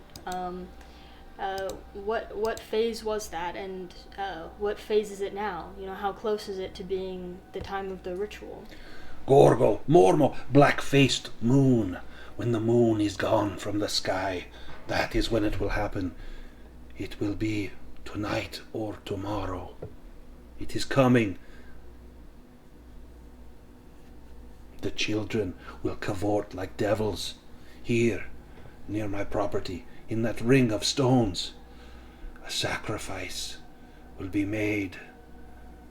I worry, though, it may be a great and terrible sacrifice. I do not wish to witness it. I do not think I can bear. And you see the gun trembling, and he looks down and he slowly raises it up towards his head again. No, if I hear the sound of children, I will end my life tonight. Well, that's what we're here for. We're trying to stop this. Is there anything you could tell us that could help us, and yourself as well, so you don't have to do this? That sheriff, I'm sure it is him. I make complaints to deputy saying, please tell sheriff what is going on here, but nothing ever happens. The sheriff allows it. You think the sheriff is in on these rituals? He does nothing. That young man, deputy, comes here and I tell him, children come here and they cause mischief, and I see blood and I see my cows slaughtered. And he says, oh, I will tell sheriff, all will be well. He goes and tells sheriff and nothing happens. And it continues month after month. Well, are you sure that it's not just the deputy not telling the sheriff? Perhaps the deputy is the one that doesn't want your concerns to be heard. Why would he do such things? I don't rightly know, but you did mention yourself that many of the little ones were involved in this cult. He is only a little younger than you, and he points at Arthur. How old are you? Are you still in your teen years? Well, no, sir. I'm 24 years old. Ah, that is good. That is good. Very few children survive past their teen years in this town. It is getting worse and worse. That deputy, he's got to be close to 20. He may not have much longer. Well, Mr. Kuzro, perhaps you'd feel more comfortable staying at our farmhouse that the company we represent has rented out for us. You'd be safe there. No, I will not leave my home. But thank you for the offer. But do me a favor. The widow of my dear friend Jethro, Imelda Cratchit, she lives down the road. See that she is well. Offer her this solace, this sanctuary, if you would. Of course. Yeah, certainly. And he lowers the gun from his hand. I pray I do not hear the laughter of children tonight. And that's where we will take our break. Let's come back in about 8 minutes. What a closing line. Your last peaceful moments in Cobb's Corners have just ended. I'll be right back.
Deeper I venture, the deeper I wonder.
charged through the open gate.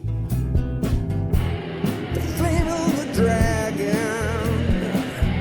tried to seal my awful fate with a handful of dice. 5 times I rolled 20. The dragon goes down. The DM will plenty. I leave with the princess, a satchel chock full of gold. We head to the tavern where my mighty tale unfolds.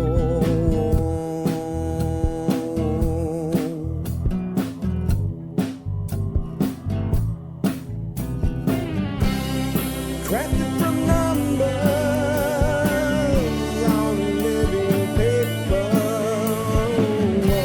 I skip from the mundane to a naval caper. While in real life, my fate isn't spoken. Hero roll of the dice and my fate isn't spoken.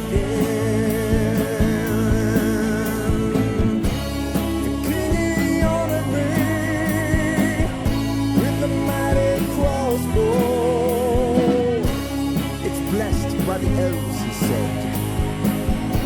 I thank him and I go. Oh, the life of a hero, struggling to stay alive. It's worth all the hardship though, 'cause now I'm a level 5.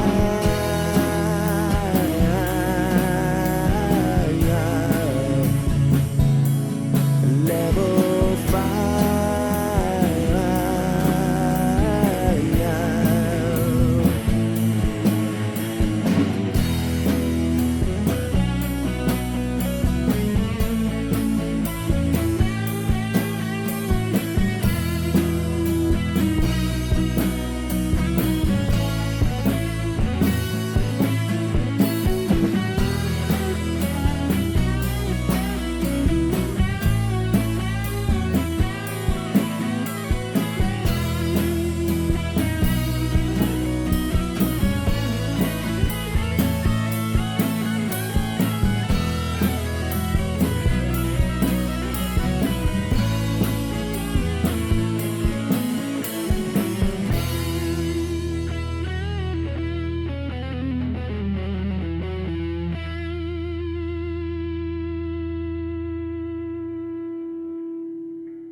All right, I am back.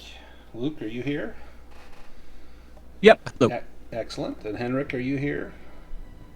Yes. And Tina, looks like you just unmuted. I did. Excellent. Waiting on Alex. Alex, are you here? Yes. Fantastic. Let's jump back in. So let's go back to the diner. You have just finished your chili and cornbread, and the sheriff and Deputy Cutter are there. And as they finish before you do, and as they get up to leave, the sheriff walks past your table and just kind of lets out a little grunt like, ugh, these people. But he actually looks at Millie and nods his head and gives a polite little raise of his cap with his left hand. And Deputy Cutter looks at Gerold and Marian and gives you a smile and says, I'll see you later. And then he follows the sheriff out the front door. I raise my teacup. Nice. Bye-bye. And then I lean in to the others and say, right, well, you did a bit of a... You looked a little bit surprised there for a moment, Marian. Did something happen? I just, didn't like him saying that he'd see us later. Yes, I don't know this young man. Perhaps we should leave now and finish our meal and quickly leave and see if we can find the others. I'm a little worried that they've been, they went off and we don't know where they are. Mm-hmm. Perhaps we can talk a little about this deputy as we go. He seemed to be attempting to give a very strong message to you two there, as if he knew you. Anyway. Yeah, we have met. We met last time we were here. But and Marian leans in closer. She's like, but the newspaper guy I talked to, he said we shouldn't trust him. And seeing as how he took that note, I think he's right. I think we know that Amanda is a part of whatever this thing is. So if she is giving him notes, then I did ask her if she had a young man, and she said she doesn't. So it can't be for that reason. Yeah, I think it's a little more sinister than just dating. Yes, love notes. Not that I would know anything about those. So, what would you like to do, young ones?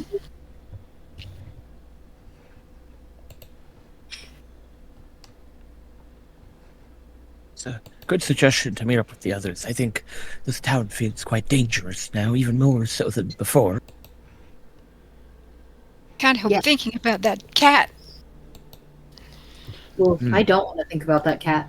Yeah, and then you wonder right now, is that child perhaps sitting under a tree with a tire swing, just chewing on, a rib bone of that cat, cracking it and sucking out the marrow? No. I really think that young teacher is at great risk. I feel like she should quit. Yes, she's a saint. Yes. So we have decided that. So did we decide where to meet the others? I mean, presumably we would go back to the house. Yeah, probably back at the farmhouse was all that was decided. I don't think we really made anything else. Is there anything else you want to do in town, as though this might be your last chance to explore around in town? You never know when it's going to be your last chance, but if this were your last chance. Went to the newspaper. Went to the memorial. You all went to the library, right? Yep. Yeah, we all did. Yes, we spoke to the. No, you're right. We did. You we did. spoke to the school teacher. Mm-hmm. We've seen the sheriff and the deputy. Yeah, we don't need to go there. We know that the harvest time is soon, but we don't yet know that. It's the dark of the moon, so it's probably going to be the next night, or not tonight, or the next night. We don't know that yet, but. Well, you guys could give me a natural world roll as well, all three of you. Oh, sure. Oh, sure, yeah. Did any of us go to the church, either our group or the other group? Oh, man, actually, missed it by 8, Gerold. Mildred. Oh, Should we go to Millie, yeah, you're good. So, Millie, you know that the new moon is tonight. Yes, but we don't necessarily know that that's significant yet, do Right, we? But when that No. comes time, you would know what the phases of the moon I would are. know. Perhaps you have a Right, small okay. pocket calendar that tracks the moon phases. Yes. Okay, so do we want to go to the church before we leave town? I feel like it doesn't hurt. It is on the farthest end of town, but yes, surely it can hurt. Yeah. It's like a few blocks away from the diner. Now, assuming Jebediah and Arthur, you don't have a chance to go back to town, is there some place there that you might want the others to check out? I think. Oh, but the going- church is very close to the school. It's close to the school. I'm not sure I want to go back there, to be honest. That's fair. That's totally fair. Perhaps we can just take it as read that we will learn nothing new from the church. Yes. If I maybe see a that's child best. eating a cat sitting in a swing, Sanity check. maybe Yeah, we can lose go my back to the marbles. I think going to maybe the deputy's house could give us some clues. Ooh, what would you do at the deputy's house? house. Sneak yeah, around? Well, he did take that note from Amanda, so I'm assuming he has something to do with this, and he also is not doing anything about the children's rituals in the woods, so I think he's involved somehow. I would say he is involved. Now, he would be out with the sheriff still, presumably. Yeah. So would the three of you think to maybe check out his house? Would we know where his house is? You could probably ask around. You may want to be careful who you ask. Could ask the newspaper. You know that after being in Latouk, checking out the priest's house, that's how you found a lot of information. It would only make sense that maybe we should check out this deputy's house or the sheriff's house. The sheriff's office is kind of towards, it's number 5. It's towards the top end of town. So perhaps I will go up to the counter and I will say, "Oh, yes, that young man,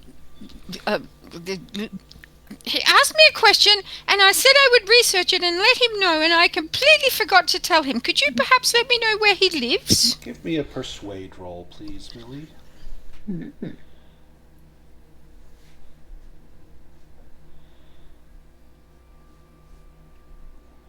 Nice.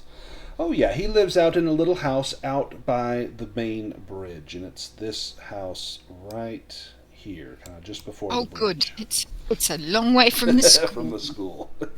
Yes.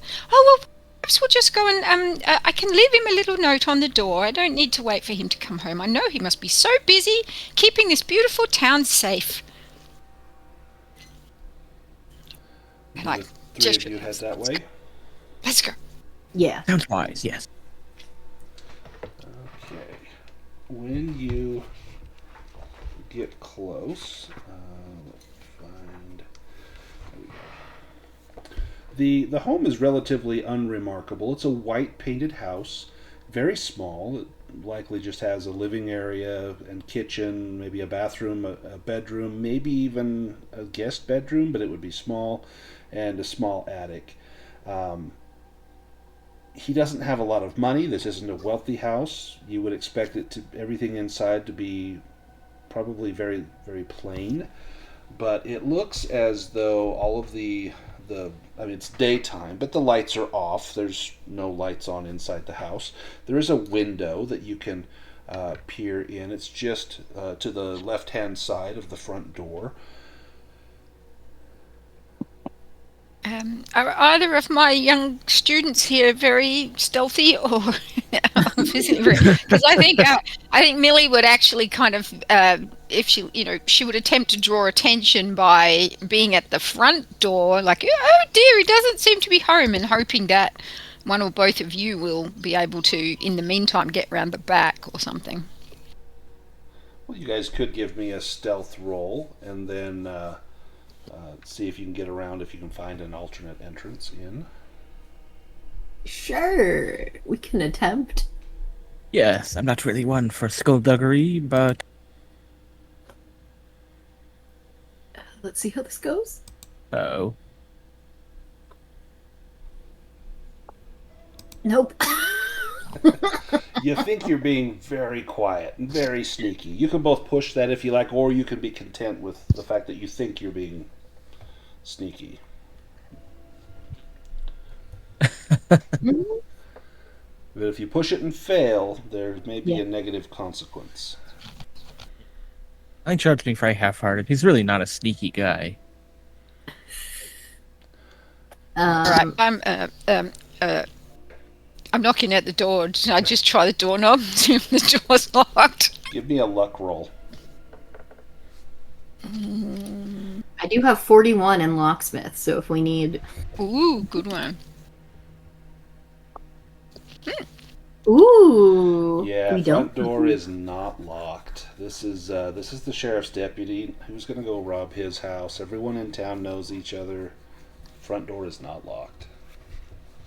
Okay, I will just, I will stay at the door and pretend to knock and go, in you go, quickly, see what you can find.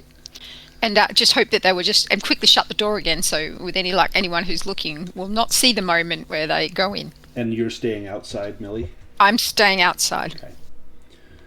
Inside, The furnishings are very plain but comfortable. There's very little art on the wall, except for in the bedroom, you see there's a painting of a crying clown. And there's a large painting of a wooded seed in the living room. The place is very neat, possibly startlingly so for a young man that's single, and everything else seems relatively normal. Yeah, it's not a John Wayne Gacy looking clown, but it's not far off from that. If you guys want to search, that would be a spot hidden roll. Yeah, I think Gerald's looking for like personal correspondence, letters, books, anything. I'll just get a makeup of this guy. Yeah. Nice. Marian is gonna take the painting down to see if anything's behind it. Ooh, clever.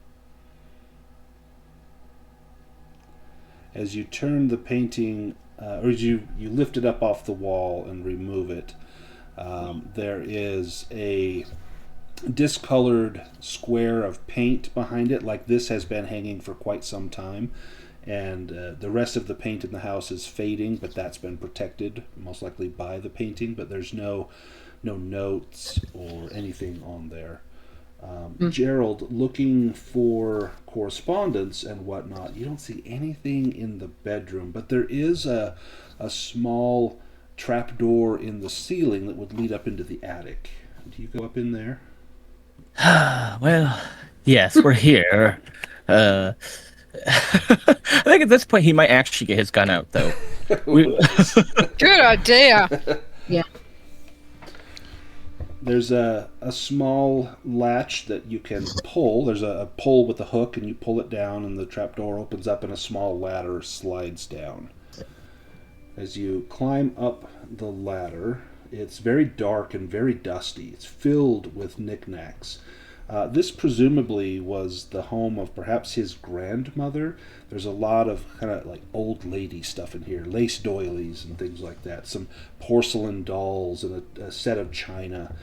And you could spend hours rummaging through here, but with your hard success, you notice footprints in the dust that wends around piles of old boxes to the attic's rear. And once you're there, you notice there's a loose board in the wall. Do you pry that board open? Yeah, absolutely. Removing the board, you find a peculiar looking knife. It's a dagger with a goat's headed pommel, and there's a very strange stack of five-sided metal discs that are covered in an unintelligible script and connected by a central rod. I have no idea what these things might be, but let me drop them into the chat if you want to pick them up, or you can leave them where they are. I don't know if Marian followed me up here, but I think Gerold would take them to show her at least, if she hasn't. So there is. I think she followed you up. She hasn't knife. found anything. Yes, And well. Here are those strange discs.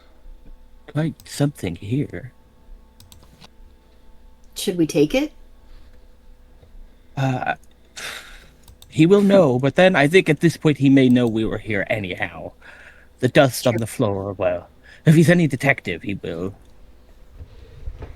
If you pick up the knife, it's this blackened iron dagger, measures 15 inches or 38 centimeters in length. The blade is serrated and engraved with strange runic designs that seem to lie just beneath the smooth surface of the metal. The handle is wrapped in black dyed, it's actually human skin, and ends in a goat-headed pommel. You wouldn't know about the enchantments on there, but this looks like this could do significant damage if you were to stab someone with this. The strange discs, this is a series of five-sided discs engraved with strange symbols on their edges. They're stacked on a rod, and they would be read by turning the discs to line the symbols up correctly. You don't know what language these might be in, but it's looks almost not of any sort of history that you would have read of or seen, or the language doesn't seem to be any earthly history at all.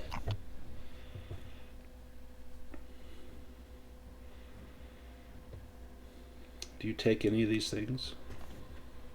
I think definitely. Gerald grabs the knife and he just kind of shrugs. Would you like this? I don't see myself needing it, but clearly this is something almost ritualistic. I believe this does make it clear he's complicit at the least. In fact, give me an occult roll, Gerold, and you can add a bonus die to that. Oh, oops! I'll just roll again. Yes, I will. Yeah, please. Ooh. Yeah, definitely looks like something ritualistic. Whether this is actually a weapon designed to be used as a weapon or something symbolic would be hard to say. Yeah, Job's very interested in these discs. Some alien language. It's like nothing. Give me a Cthulhu Mythos roll to look at those discs. Oh dear. Ooh, kind of not bad. close. Do you burn the luck? That's a lot of luck, That's and a lot he of doesn't luck. have much left. I'm so tempted, though. I think I will. I always do. Oh boy. You burn the luck. These things, you saw something back at the Federated Oil and Chemical that was similar to this. There was a room that had different stone tablets and things like that, and you saw discs like this. This is the writing that Dr. Matherson said must be the language of the Migo. This is a Migo tome, a Migo text. And what that might imply as far as what could be written on here, you can only shudder to think. In order to read this, you would need to understand the Migo language, which you do not. But there are clearly a number of spells written on here. Give me a luck roll. Absolutely. Now that I just made you burn a bunch of luck. Yeah. Yeah, that's no. Now there's probably a bunch of spells and maybe a history of the Migo on here, but this thing would be invaluable to Professor Armitage back at the university. Damn, I probably could have just guessed that. Yeah, Gerald is definitely showing all this to Marian. He's taken the stones or whatever these are, the knife up for grabs. I think we're definitely taking it, but if you don't grab it, he will. But he's not too interested. So in fact, if you do, it's on my character sheet. But take it off. I can't. You can just drag it from chat back on there, and then I can take it off of Gerald's sheet. If Marian wants to take the horn of the black goat. Oh, she will take the knife. Excellent. Gerald knows nothing about knives. So to take it off, I think you unlock your sheet. Yeah, unlock your sheet, and then you can just click on the little trash can and then lock your sheet. Oh, okay. Again. All right. Perfect. And then did you take the Migo discs, Gerald? Yes, I know that the researchers will do well to see these. This may be a crucial find. Well done. I guess he's patting himself on the back there. Well done, me. I'm actually going to give you a skill. I'm going to give you a language skill for the Migo because you spent luck and you passed the Cthulhu Mythos. So let me give you a skill and I'll give you a chance to maybe read this. So let me drop it on your sheet. There we go. See if it will let me do it. No, it's going to come up as no.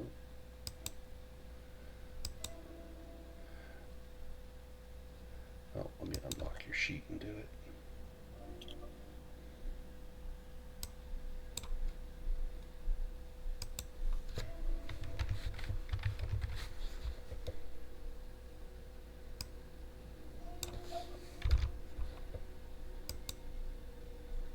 There. Okay, give me a, if you click on the, let's see, the book, let me see if it'll give you a chance to read it. I think I got It does have the reading button, that initial reading, like most books do. I didn't try to click on it, Yeah, but it's if there. you want to try and click on it, see if it will let you read it. Oh, yes. Oh my gosh, you passed. Oh, way. wow. Okay, you do lose a little sanity. What's your involuntary action? I guess nothing that Oh. interrupts him from reading this. I don't know. This is actually going to be awesome. So you lost 6 points of sanity, Oh no. which puts That's you quite- over your. Oh yeah, that Yeah. is a Oh, boy. lot. Yeah. Okay. So roll a 10-sided die for me. Gerald never actually gets to read anything because he goes insane as soon as he actually reads it. What am I roll? 10-sided die? Yep, because you just went insane again. Okay. So this will be a physical hysterics or emotional outburst. You are incapacitated, laughing, crying, screaming for a number of rounds. Roll a 10-sided die. That's how many rounds. Oh boy.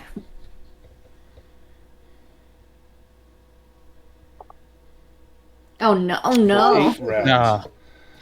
So, Well. what do you? What happens to you? I'll let you describe that. I don't know what. It's hard because I obviously don't know what's in the book, but something in the book makes me laugh. There are a number of spells in here, and mostly it's spells that would allow you to call upon the mother, or to dismiss the mother, to contact the Migo, to summon something called Dark Young, which it sounds like is the spawn or the direct offspring of Shub-Niggurath, as well as to bind those same Dark Young. If you want to try to learn any of these spells, that is a hard intelligence roll to try to learn them, but that's going to be after your bout of madness happens. Is there any of these that you want to try to learn? Millie says dismiss the mother or bind the young. Any of these sound like something you would want to learn? Dismiss the mother sounds pretty useful. Gerald's whole thing has been learning about those kids and then trying to figure out what this mother is. So make an intelligence roll. You need to beat a hard success.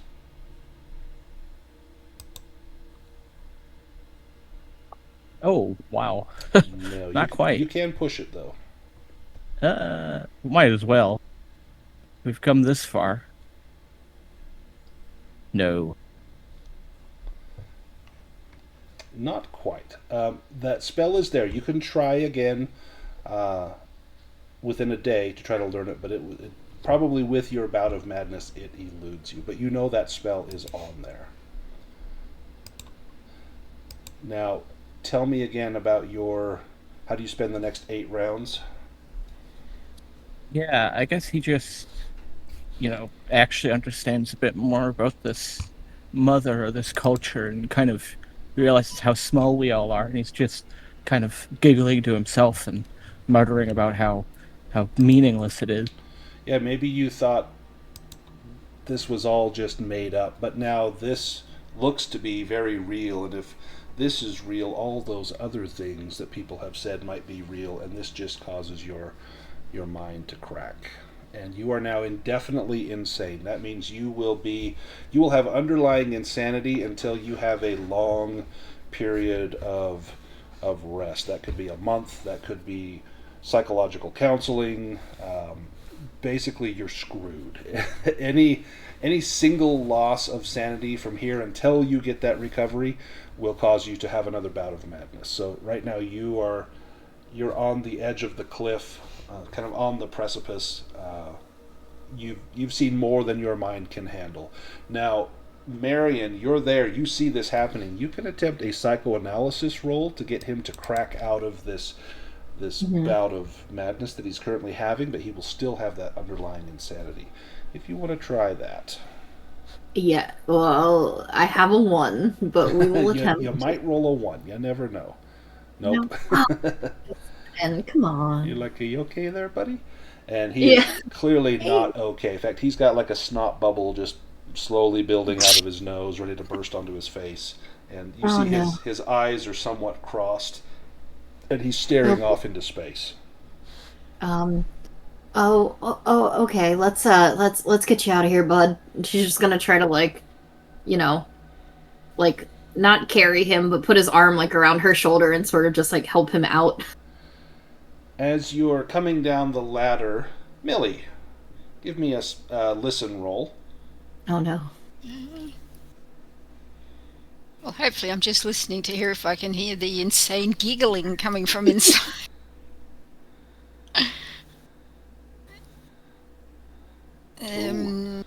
No. You're being very very observant, so you can push that roll as you're scanning around, because you're trying to act nonchalant, but you also want to make sure. I am. you're I'm not sort of getting caught. pretending to write a note. I've got a piece of paper up against the door, and I'm sort of waving a pen around. Oh, that's a fumble. Sweet. As you're doing this, you hear the creak of one of the porch steps, and you turn, and there's Deputy Cutter, and he's standing there. Well, what can I do for you? Oh, hello, young man. I was just going to leave you a note. Isn't it lucky that you came along? Oh, what sort of note were you going to leave me? I was speaking so loud, like an old deaf person. Marian, Sorry. give me a listen roll to see if you can hear that. Oh no. Okay. Guess we're about to have a showdown in the deputy's house. Oh my. You want to spend the luck? It's 9 luck, or you can push it. Yeah, we'll spend 9 luck. Okay. Just to make sure she hears. Oh wait, oops, I accidentally hit push. That's not what I meant to That's do. okay. You can spend. You can take the 9 luck off of there. Okay, great. Now I have to do math. So it'd be 41 would be 32. Thank you. I heard there's a back door. Yeah, you can hear her saying, "Oh, deputy, what are you doing here? I meant to leave you a note." I was just going to write you a note, deputy. And I'm going to say, that young Amanda gave me a letter for you. I was going to say, come and get it. And I'm going to rummage around in my carpet bag and wait to see. Now, where did I put that? I know it's in here somewhere, and I'm pretending to rummage, but really I'm getting a hold of my derringer, and but I'm not pulling it out yet until I know what he's going to do. Oh, dear me, I really shouldn't carry so much stuff around. Pushes submachine gun to the side. He takes a step towards you and says, "It's okay. It's okay. Do you remember what you wanted to tell me?" No, of course she wouldn't have told me. Let me just keep hunting around in here. I'm sure I put it in my bag. Oh, I hope I didn't leave it behind. Well, here, perhaps I can help you. And he reaches his hands out to take your bag. Oh, no, there are private lady things in here. You don't want to look in there. Oh, a young man like you. I would be so embarrassed. Snatch it away. And he says, "Well, perhaps you'd like to come inside, and I can get you some lemonade." Oh no. I would absolutely love that, but I really think that I perhaps must have left it behind in the cafe. Oh, my dear, I should go and get it. And I try to get past him on the veranda and hope that the others have got out of there. So, Marian, you can hear this, and it's right just outside the front door. You've got probably a hand clapped over Gerold's mouth. I don't know, he's gone bonkers in there. What do you do, Marian? Are we like back down on like the ground floor now? I'm Yes. assuming. Yep. You probably Okay. don't want to go out the front door. There is not a back door, but there is a back window. Yeah. Okay. Yeah, Marian's just gonna try to like guide Gerold like to the window as quietly as she can. You go right past that clown or the clown painting, and he's looking at you. And Gerold, you look up, and it looks like the eyes are looking right at you, and it's the funniest thing you've ever seen to see that. Oh, no. Oh no. And Marian, you are struggling to keep him quiet. Give me a fighting brawl roll, Marian, as you try to keep your hand clamped over his mouth. Oh no. Oh, you got That's it. Wow. Extreme success. Okay. You manage to stifle his laughter as you go for the window. And the window's not locked. You get it slid open. How do you go out? Probably one at a time. Do you go first, or do you push Gerold out? No. She'll push Gerold out first. Nice. Gerold, you hit the ground and you just lay there looking up at the sky as you see Marian coming out the window and sliding it down. And this is about the time where you hear Millie finish with with Deputy Cutter, and you've made it out of the house, so you are kind of in the back. There is no cover here at all. You could make Nice. for the river and have some cover, or maybe run straight down to like this other house through that little grassy field. Hold on. Where are we again on the map? Sorry. So you are in this house right here by the bridge. Got you. Okay. Oh no, not another bridge. Yep.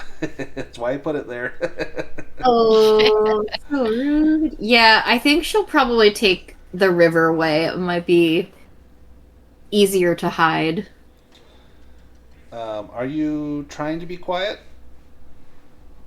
That's a good question. It's not. There's not like a. It's not like a fenced backyard, No, right? no, not at all. We're just out in the open. Yep. Then I think we're fine. I think she'll probably try to play it off as like Gerold was like day drinking or something, and it's nice. just like Drinking. Here we go. drinking illegally, and she's like, I must take this law-abiding citizen back, so he must face the consequences of his actions. Give me a luck roll to see if anyone in town notices what you're doing. Okay. I think that's the easiest way, because she has a whole human that she's trying to drag with her, so.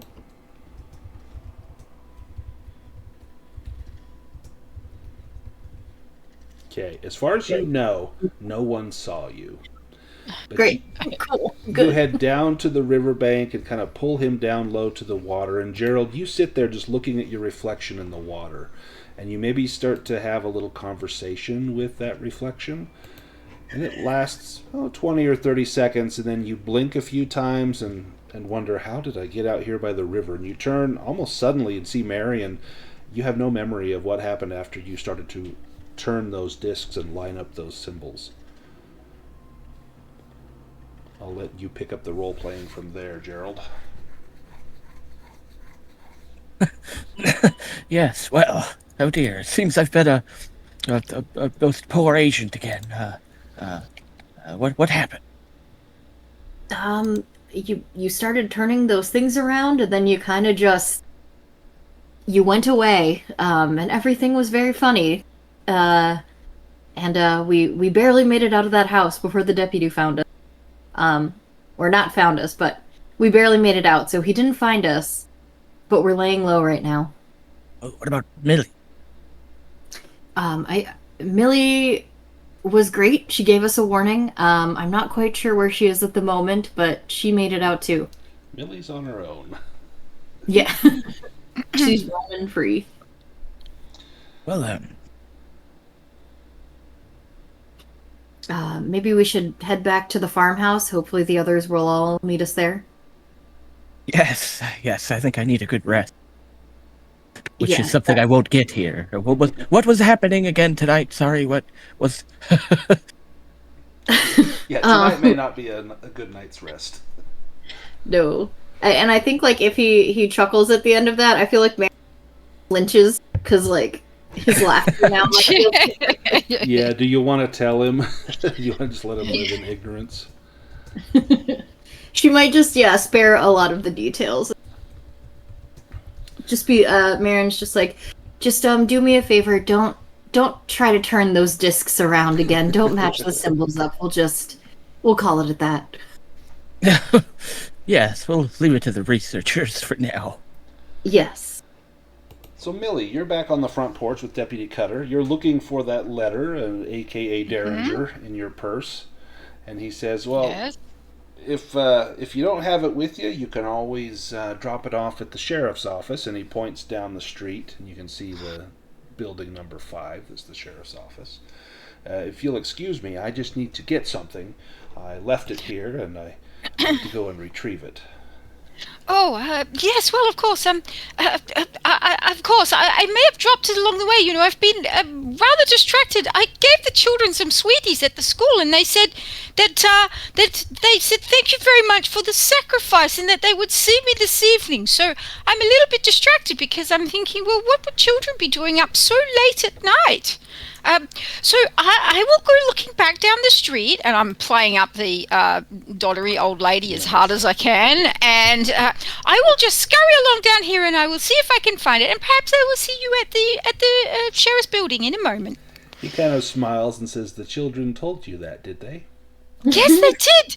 They're rather unusual, the children in this town, but they were ever so friendly to me after I gave them the sweeties. Well, boys will be boys. Yes, apparently people do say that. I'm not very familiar with small children myself. Bye! And I will try to old lady off down the street. I've still got the derringer in my hand, but in the carpet bag. And I'm pretending to still be sort of looking around in there. Oh, I really, as I go away, I'm just muttering, oh, I really, really should do better and not lose things. Oh, but maybe it still is in here. And I would just keep going and cross my fingers that he is going into the house and that they have got out. Give me a spot hidden roll. Be worried he's going to shoot me or something.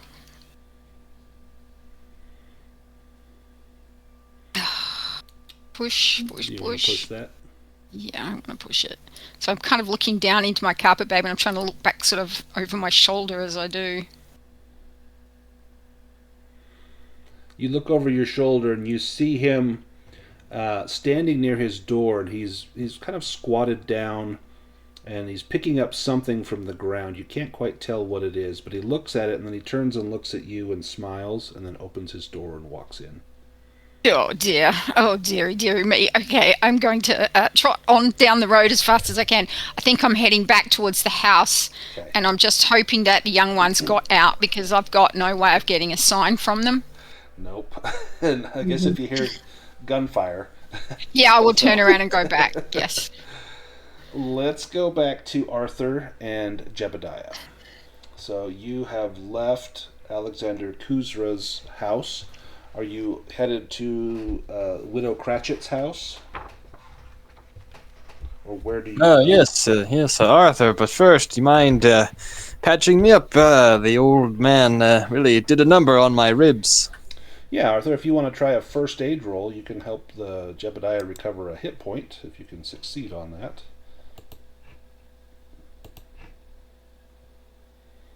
Oh, never mind. The 00 looked good until you fumbled it. Yikes. Roll a 1d4. Oh, don't worry, I got you, Professor. Professor, you lose an additional hit point as Arthur's attempts at first aid. You might have a cracked rib, and Arthur's kind of poking at it, and it just starts it to kind of throb a little bit. He binds No, your that's ribs. okay, Arthur. I can take care of it myself. Here, just hand me some of that, those bandages. So you can make an attempt as well, Professor. This counts as a pushed roll, so this one cannot be pushed or luck spent on it. Yeah, no, not able to get it. So an attempt was made, and it was unsuccessful, and you ended up losing a hit point. So you're now sitting at, what, 6? 6 to Yes. 12? Okay. You will recover naturally, since you don't have a major wound, 1 hit point per day. But that's not going to happen until you at least get a good night's rest. So you are in bad shape, and so is Gerold. But you have your ribs patched up a little bit, and you're not far from the Widow Cratchit's home. Do you head over there? Yes. Well, Arthur, as you approach her house, you notice that there's a for sale sign that's been pounded into the front lawn, and the bushes and flower beds decorating the property have been allowed to run riot. There's small signs of disrepair evident here and there, such as a loose step or peeling paint or some missing shingles from the roof.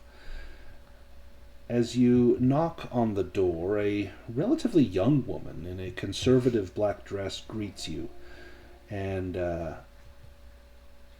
she looks at you and squints her eyes and sees Jebediah. Yes, can I help you? Oh, hello, ma'am. We just came from Mr. Kuzra's house down the street, and he had asked us to come check on you. Oh, well, he's a He's a good man. He's a little strange. He was a friend of my husband's. Please, come in. And as you walk in, you can tell she's in the process of moving out. She's got things in boxes.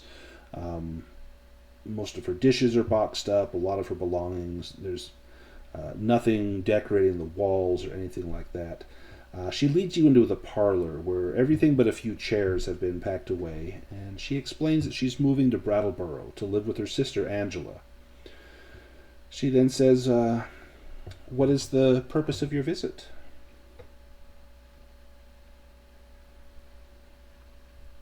Well, we had, as I said, we had just been talking with Mr. Kuzra and trying to get some information about some strange happenings in this town. You see, he told us about this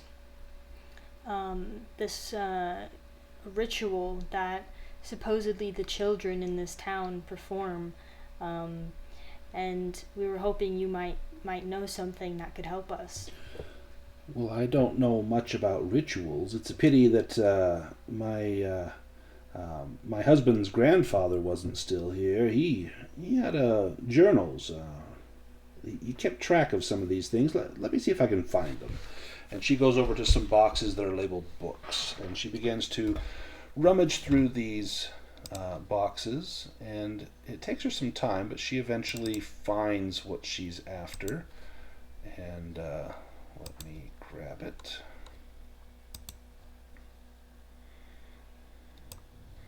And I'll put that on Arthur, and I'll put it on Jebediah's character sheet as well.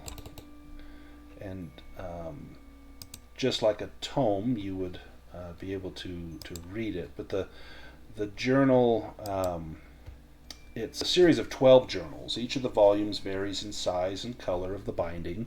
These books have been well cared for, but have often been thumbed through, and they're beginning to show their age.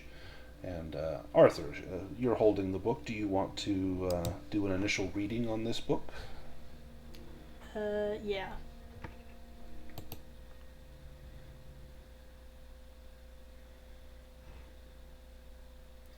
Nice. So when you read this book, it marks for development your anthropology, history, natural world, and occult. But then you are likewise exposed to to a traumatic event. Okay. We'll get to this. Arthur, you just hit your daily maximum as well. Oh. The book, the journal, they cover Mortimer Cratchit's 20-year career as a traveling salesman, visiting the Midwest and eastern portions of the country. In addition to the sanity loss that you just suffered and the Cthulhu Mythos skill gain, you get skill improvement checks in those skills that I described, which means if you survive the session, you'll get a chance to improve those. The third journal is the one that Imelda Cratchit remembers that one of the other students from the year before was interested in. That young woman, Daphne, she was interested in this. And written from a span of 2 years, from 1853 to 1855, it was a log of interesting places and people that Mortimer Cratchit encountered on his sales trips, interspersed with his often comical, sometimes harrowing dealings with other people. There are several strange accounts. The first involved a freakishly ugly young girl he caught trying to steal his wallet in Boston, who claimed to be running away from her abusive family who lived near the Old Mill Cemetery. And Mortimer writes that she ran off with a strange, loping gait before he could find out the name of her kin. And the second included a conversation that Cratchit had on May 10th, 1853, with a man named Hank as the pair journeyed home to Vermont. And this will be a handout. Let me make it visible. And I'll go ahead and I'll post it to you all as well.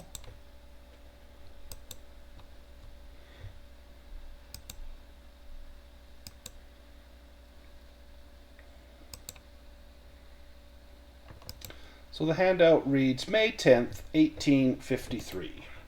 Finally, on my way home again.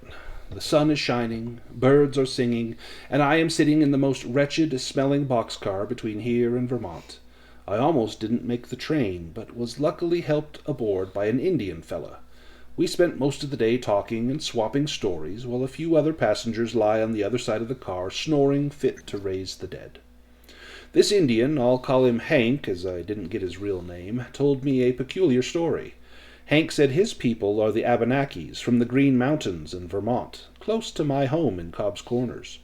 One mountain he mentioned by name was Broken Hill, and I think I recall hearing that name back in my youth. According to Hank, strange critters had been living in the mountains there since before God created man. In fact, he said these creatures don't worship no Christian God. He says they worship other things. These creatures don't really bother anybody much, as long as folk keep their distance from certain hills where they live. Hank said you can find such places if you know what to look for. Places animals shy from, spooky, quiet places, or have strange old stones marking the territory.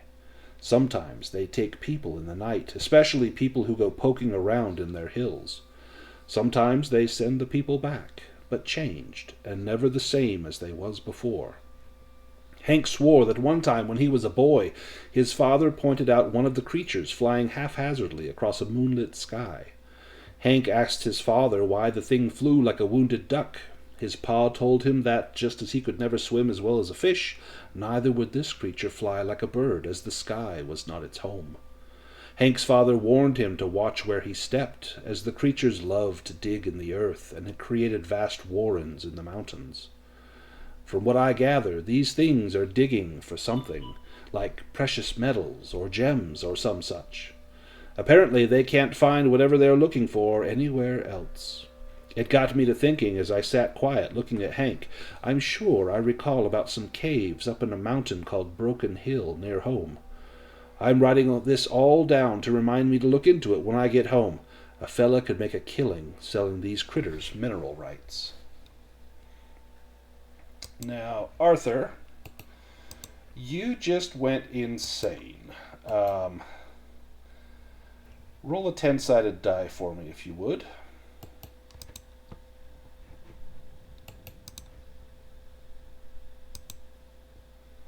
One is... amnesia. You have no memory of events since you were last in a place of safety. Oh, no! Roll a 1d10 to see how long this lasts.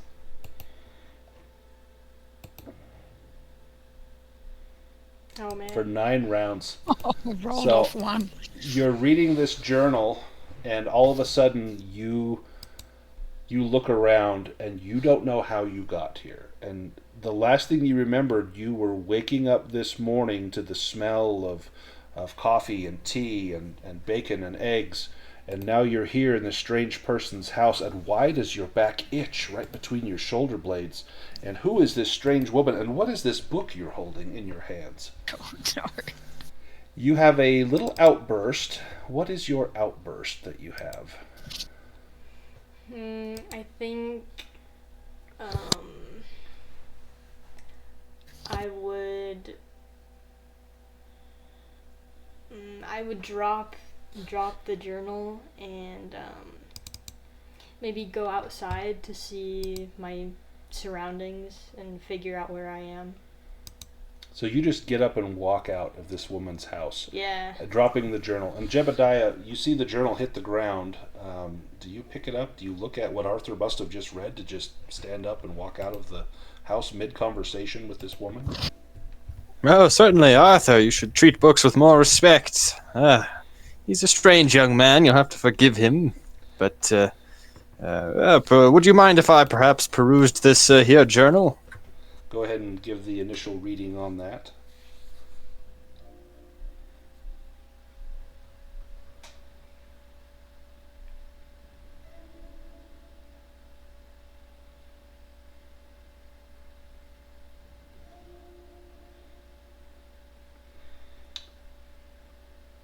Nice. You make your sanity check. You still take a little bit of... Actually, no, I don't think you made your sanity roll. You lose 4, but that's not enough to...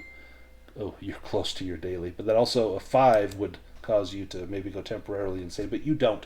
But you read these things about Mortimer Cratchit's encounters with strange beings, and you wonder if that loping girl that he saw, if that wasn't a ghoul that you've read about in the restricted section of the library. And then you read about this Hank and the stories of his father and Broken Hill, and you are reminded of the area around Cobb's Corners. I'm going to take us to that map. And where you had been in the McLaren farmhouse, which is right here, in F. That's where you're staying. Kuzra's farm is E, and the Cratchit farm is D.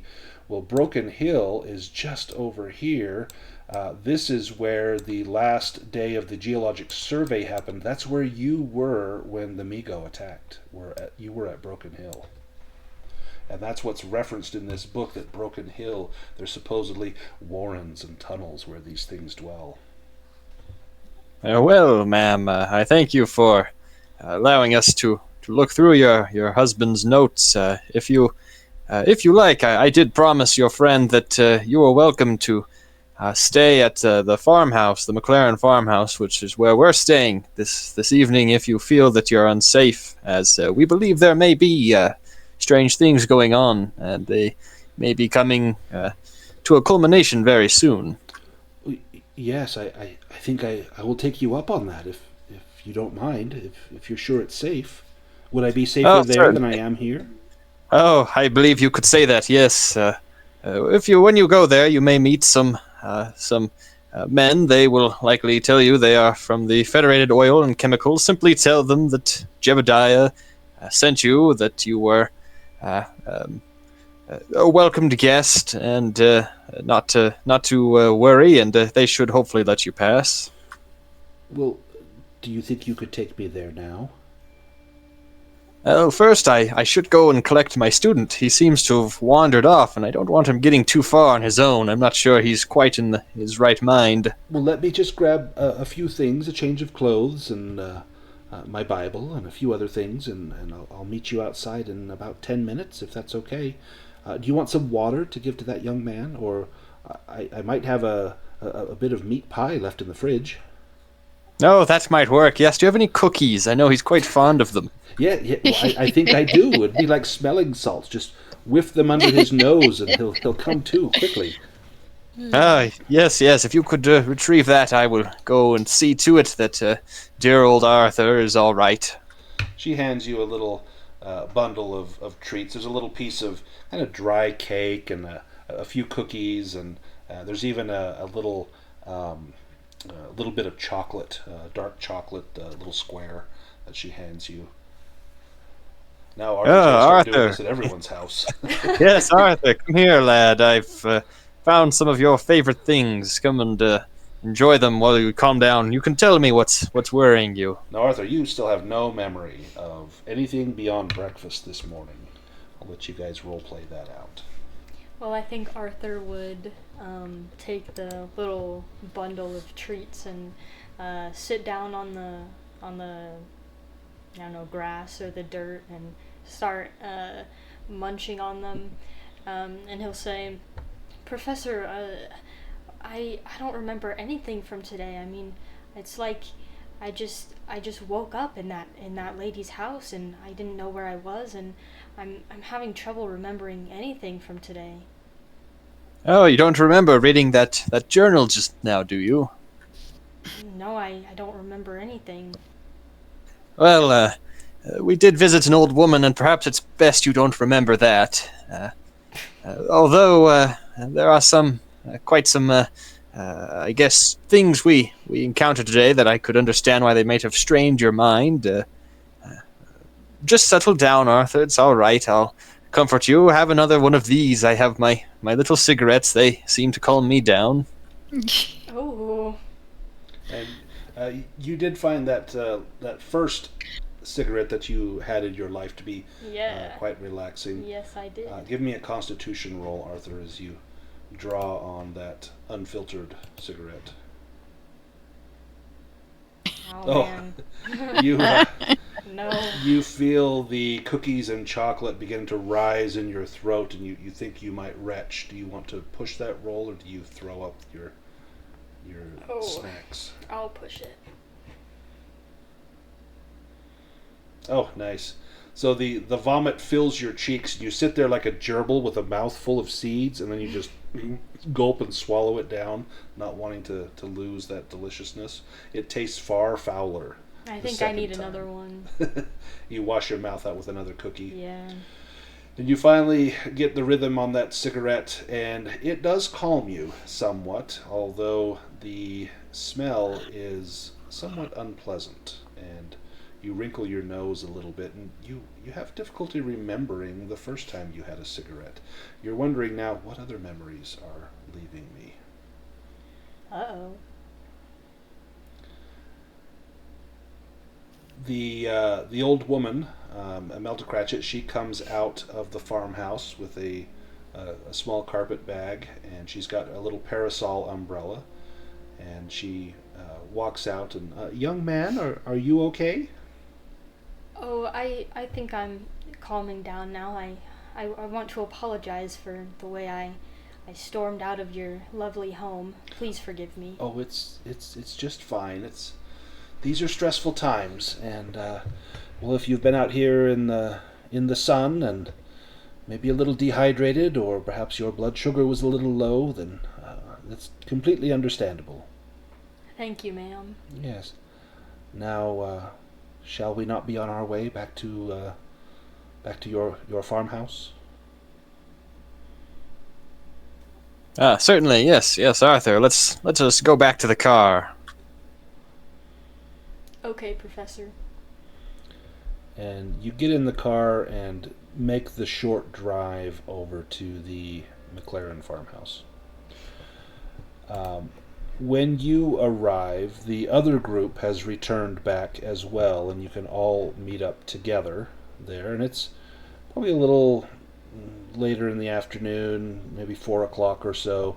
A little early for dinner, but you can see that still preparations are being made. More traps have been set. The radio antenna looks like it's been moved from one side of the house to the other, and you're greeted by the other personnel there at the farmhouse. And is there anything that you all want to do before night sets in? I think we would all swap the information that we got for Yeah. each other. And the first thing I want to do is check that Gerold and Marian. I'm like, oh my goodness, I'm so glad you made it back safely. I just had to come back and hope that you had. He came home, you know. Yeah, we heard. Thank you so much for talking loud. It really helped. Gerold, are you okay? Yes, I am well. Marian told me what you did for us. It seems like you're quite good at this. Well, you know, I think I only managed to get away from him by explaining to him that the children had decided I would be a sacrifice, which was a little bit of a creepy thing to have to say, but I have a feeling that way he thought that it was fine if I wandered off. But did you find anything in there? Oh, did we? Marian pulls out the knife and is like, speaking of sacrifice, I think this is what they might want to use. Well, he was going inside to get something, so I have a nasty feeling that he might have been going in to look for that. So perhaps at this point he is fully aware that he has been, shall we say, disabused of some objects. Yeah. Yes, you will likely know by now, yes. Right, and how about you two, Professor? Professor Arthur? Arthur, are you all right? Oh, well, I had some troubling things happen to me this afternoon. I seem to have lost my memory of anything that happened today. So your eyes look like a pair of boiled gooseberries. I'm a little worried about you. Arthur had a little bit of too much excitement today, but cigarette calmed him down, and he's all right now. Oh, good. Well, it's always good to start young people off on habits that will benefit them through their lives. Yes, I agree. Were they fleur-de-lis cigarettes? The brand. Oh, yes, why, of course, only the finest. Nice. They Gerold, say it's very good for you, you know. it's good for weight loss and nervousness and all those things. lung health that's really good at preventing that. Gerold, do you produce those discs? Yeah, I think he would. And I don't know if we're alone or if we've got like everybody here, but he is interested in getting this over to like the research team. Yeah. Well, so yes, I found these. I think these Dr. would be best in your Matherson, hand. she will like, oh my goodness, and let me see those. And she begins to rotate those discs, and you can tell that she has a practiced hand with this, that she has done this before. And she begins to look over the discs, and she says, yes, there is information here. It's an abbreviated history of the Migo. There's also a treatise on this mother of 1,000 young and on her children, and it is said that these Migo worship this deity, the mother. Whether she is their actual mother, I do not know, but they get some sort of solace or comfort from her. One thing we discovered in our studies, and you may recall this from that interview that I showed you, they can't seem to eat the food that we have here on Earth. We were not able to provide food for that one. They kept asking for food, but they could not tolerate terrestrial food. I don't know if they get their food from this mother or what, but that is merely a hypothesis. So you say that the children are doing ritual in the woods. We've worked that out. We've established that. But can anybody tell me, why does this relate to the Migo who are perhaps further back into the woods? I mean, is this the children doing something that then feeds the Migo, do you think? Dr. Matherson says, I must admit, I don't know that the two are even related, but if the children worship the same deity as the Migo, then perhaps they are allied in these efforts, and perhaps that's why there is such a concentration of Migo here. Perhaps this is a center for worship of that deity, and if these children are indeed the young, well, I'm afraid they are all in great danger, as are we. Do you feel that they are human children, but that they are the young? So, I mean, are they children in danger, or are they something other than children? Well, one thing I learned in my Christian upbringing is that we are all children of God, are we not? Although we are supposed to be created in His image, perhaps these children here feel that they are children of this God as well, and I do not know what image that God takes, but I would suspect it is more akin to the Migo than it is to the children. Yeah, so they couldn't think that they had taken the image of their god if they had seen a Migo. Do you think they have seen one? That I don't know, but if they have, they may be a valuable source of information. We could extract that information from them to learn more about the Migo. Yeah, the same way you extracted information from the Migo? Well, what we do in the name of science, you understand, to further our knowledge. I think I have some very good books on ethics in my library that you perhaps may need to read. Well, that may be for another time. This is not yet a warlike footing, but I fear that the war is not far off, and we must do untasty and unsavory things in order to further our advantage.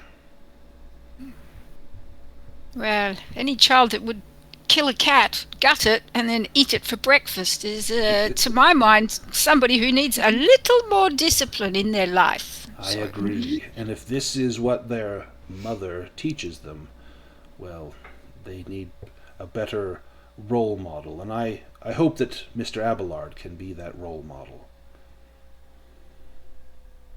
Perhaps if we can rid this town of this Migo presence, we can resume the children's education into a normal semblance of reality. All right, so we are going to try not to electrocute children, but we do in fact need to try to get information from them. But also, Professor, Yes. what do you think we can actually do? Are we to stop this ritual? Is that what we're going to try to do? Are you asking Professor David Drake? I'm asking all the professors all of and them? everybody, I guess. Yes.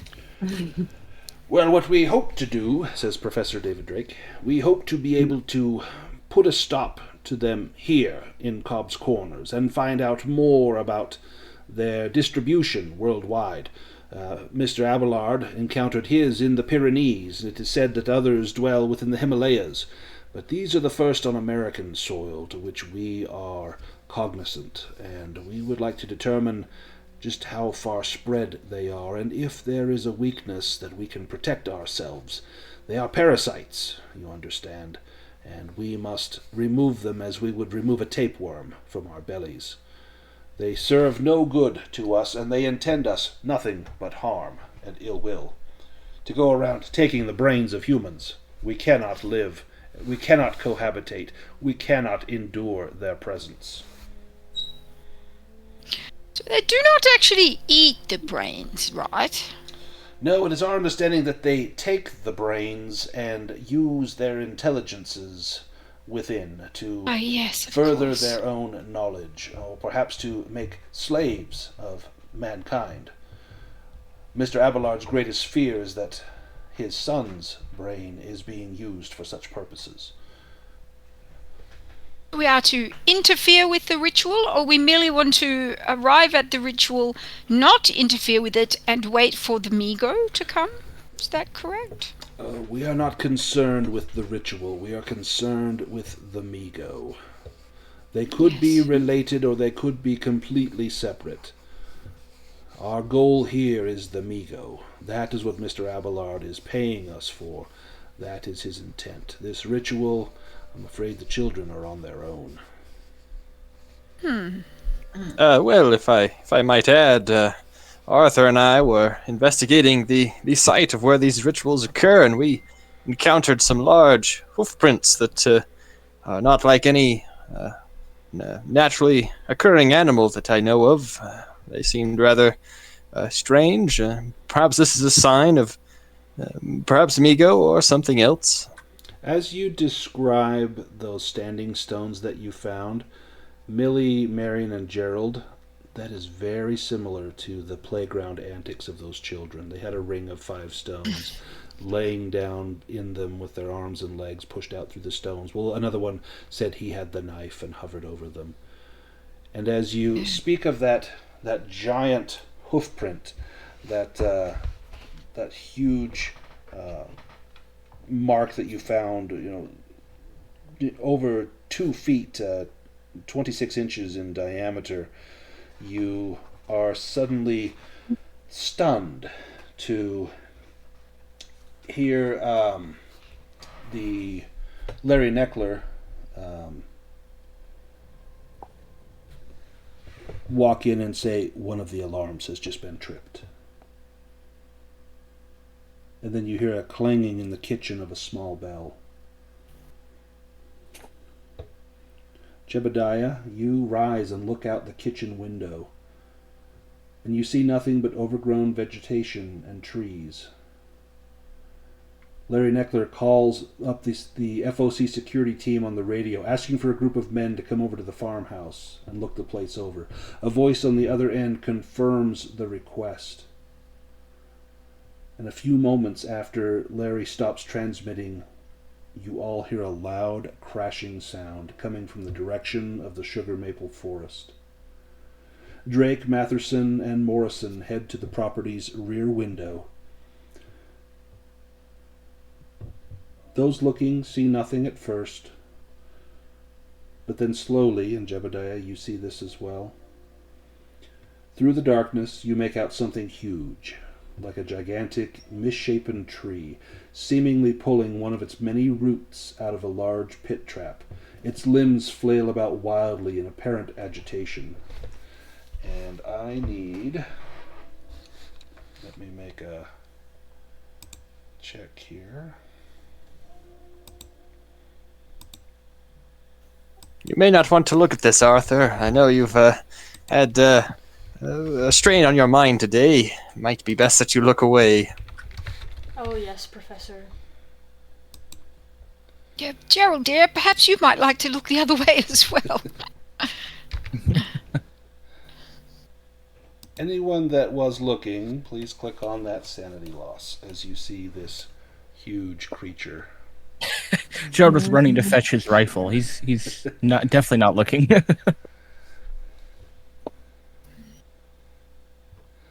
What's you failed, Jebediah. What's your involuntary action as you see this thing emerging from the darkness?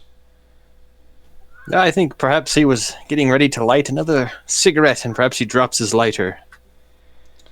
Your lighter hits the ground with a clang.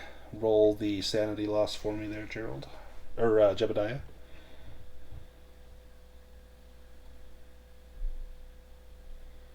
Oof. Jebediah, you lose 6, which I think that puts you over. Yep, that's over your daily. What's your? So you drop your lighter, and then Millie, you also. Let's see. Let me apply that to Millie. Millie is okay. She's going to be the only sane one left. Jebediah, roll a 10-sided die for me.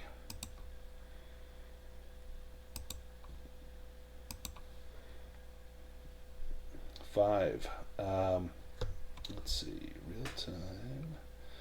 Oh, significant person. So I can review your significant person on your character sheet, and I can make a change on that. Let me do that. Do you have a significant person on your character sheet? I don't recall. You do. Your father. So your father was your primary idol. He was an outstanding gentleman and a war hero from the Civil War. So as you look out, there is a flash of lightning and rain begins to fall. And in that flash of lightning, you see a Union soldier standing near the edge of the sugar maple forest. And it's your father. And he's raising his rifle, his service rifle towards the house. And there's another flash of lightning. And he's standing right next to that dark young.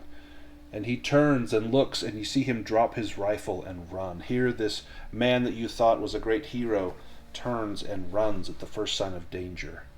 And you feel like your entire life you have idolized this man for his courage and bravery. Yet here, with weapon in hand, he flings it to the ground and flees. As you try to cope with this, Millie, you see this thing as well, and Larry Neckler is trying frantically to raise the soldiers again on the radio, but his pleas are met with only static. The dark young, the creature outside, takes a few moments to assess the situation before charging at the rear of the building. Those at the windows see the thing begin its charge, and you get the idea to maybe move out of the way before it hits the farmhouse's back wall. Let me have Jebediah and Millie give me a dexterity roll. I think I might not try to get out the way, but instead get my submachine gun out. So perhaps I could roll dex for that. Jebediah, I think you're probably frozen in place. Millie, you drop your carpet bag. Well, actually, you put your hand in your bag and grab the handle of the Thompson, and it drops. The Thompson comes out of the bag as it hits the ground, and you pull back the action to load the first round from the drum into the chamber. Well, really, we did practice for this, and really, you need to leave my students alone. As the beast hammers against the building and begins to thrash about, it becomes painfully clear to all of you that although recently strengthened, this farmhouse cannot stand against this creature's preternatural strength. And let me drop one on the screen. Let's go to the farmhouse. Let's see.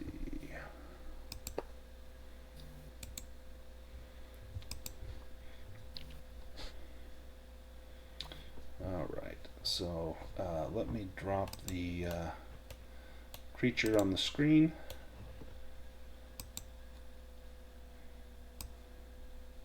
It's quite large.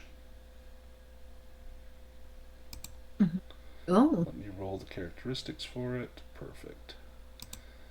All right, Millie, if you want to take your shot, you can. You'll want to actually, let me pull you into combat. Let me pull us all into combat, just so we're in initiative order here. I think I would wait until it, like, breaks the window or something. I don't necessarily want to give it access that it doesn't currently have. So I'm like, back you go, young ones. And I'm going to stand ready with my submachine gun for if it breaks a door down or breaks through the window or something like that. You've got a gun ready. Perfect. Let me get all of our dexterities on here.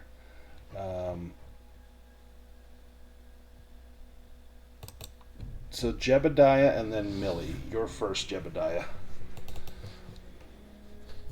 What do Well, you do? I think that I don't know what chance we stand against such a monstrosity. I think I'd start making for the Model T. As it hits the house, dirt and debris comes down from the ceiling. You hear the cracking of timbers. That window shatters in front of you. Jebediah, you take a step back to head out front to where the Model T is. Millie, what I do shoot. you do? I shoot. You want to target the Dark Young. Okay, And then wait a we'll minute. kind of go over full auto rules. They're kind of tricky. Foundry's going to do all the hard lifting for us, so that will be wonderful. So once you target it, and then go onto the combat ribbon, and then click on the Thompson. When you shoot it in a number of volleys, and the volleys are equal to 1/10 of your skill. That's how many bullets will be in there. So your Thompson or your submachine gun skill is 34. So it'll be three bullets in each volley, and you can do multiple volleys. Okay. The first one is just a straight roll.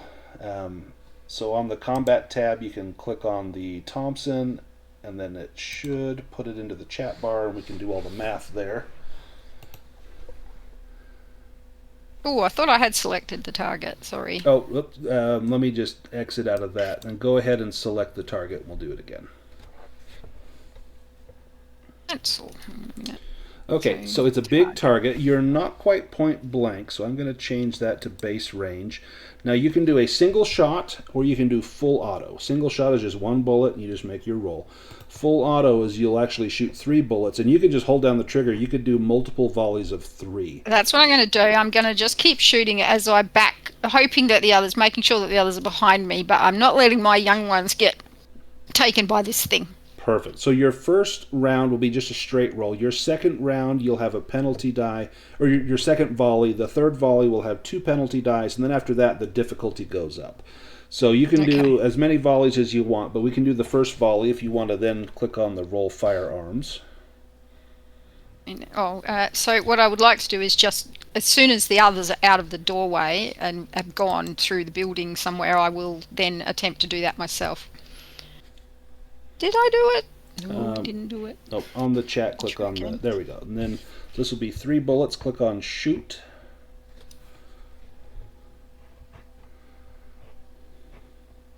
Okay, so that's a regular success. Now you can keep that success. You can also make it a hard success or an extreme success. An extreme success does penetrating damage, but with a regular hit, you're gonna hit it anyway. So if you want to just roll the damage, you can, or you can spend luck to make that a higher level. It's not going to try to dodge you. It's unconcerned with what you're doing. I think I might. How much luck is it going to cost me to do it? To make it an extreme success would be 19 luck. That's a lot. Okay, I will do that. We'll spend 19 luck, which I will also have to do sums, so I will do that in a sec. But so, what would I do then to do that? So if you click on the number where it said a regular success, it should pull up where you could spend luck, and it'll say increased success, extreme, 19 luck. If you can see it. If not, I can click it for you. Increased success, extreme. Yep. Okay, I'm going for that. There, now do roll damage. Okay. This will be a lot of damage here, and you can do multiple volleys. Oh, nice. 34 points of damage. Okay. However, this thing is made of non-earthly material, so that any successful hit with a firearm only does 1 point of damage per bullet, or 2 points if it's an impaling strike, which this is. So it's not going to take that much. So you hit it with, technically it's half of the rounds. So it's going to take 4, which you would round down. It's going to take 4 points of damage is all. Okay. So let me mark that down. Move more quickly. Perfect. So he takes the hit. The Dark Young's turn. Ooh, that's big. He smashes into the house. You see his tall tree limb-like arms reaching into the house while multiple mouths begin to form along his body.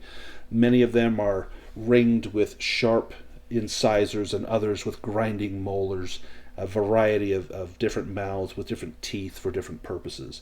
And as he reaches his arms in, he grabs for, let me roll a die. 4, 5.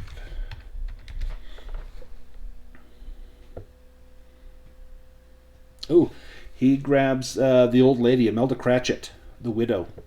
Grabs her in his arms and plucks her from the table, his other arms continuing to probe around, reaching. Marian, your turn. Yeah, I think she's gonna take the knife and try to stab the arm. Okay. Yeah, let's do that. Good one. 1 second. Okay. Okay. Nope.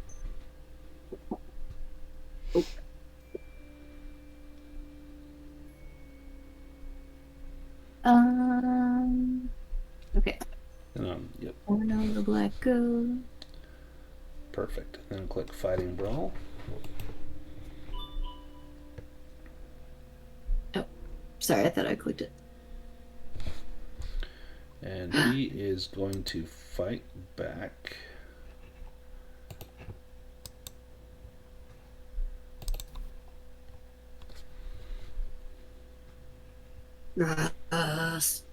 Nice. Because you got a higher level of success, your attack hits. Roll damage.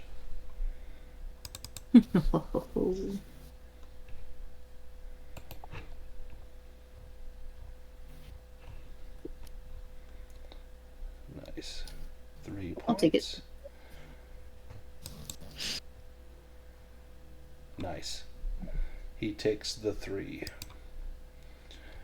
Gerold, your turn. Oh, and Marian, you need to make the sanity roll for seeing this thing. Let me grab that, and I'll give you the link. Let's see, this one.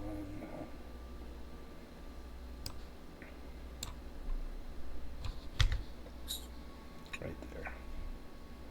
Oh yes. Okay.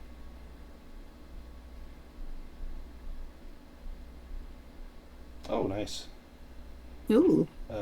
You'll only lose a small amount. Click on that roll sanity loss, 1d3.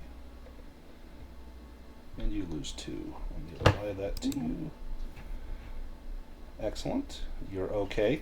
Gerold, do you turn and look at this, or do you flee? You see Jebediah running out towards the Model T.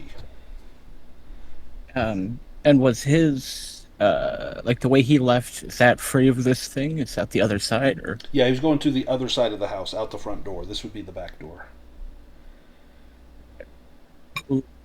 Well, then I think, yeah, Gerald would probably try to escort the professor. Maybe he left his rifle in the vehicle as well, like...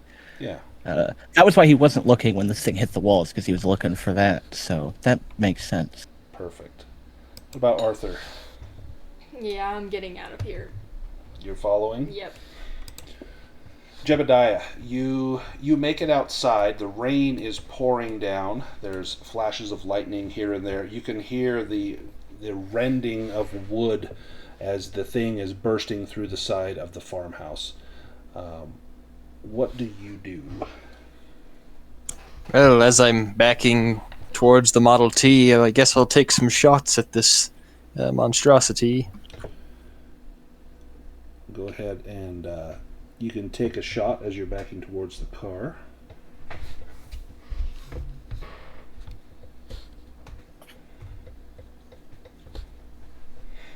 That's going to be base range. Yeah. Nice. That's a hard success. If you want to make it, well, you can spend 12 luck. Otherwise, that will take 1 point of damage from your gun.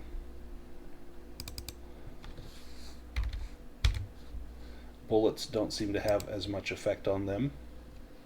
But you get to the car, and give me a drive auto roll as you try to start the vehicle.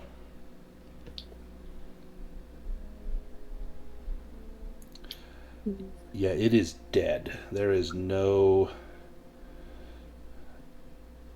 You try to turn the ignition, there is nothing there. Battery is completely drained.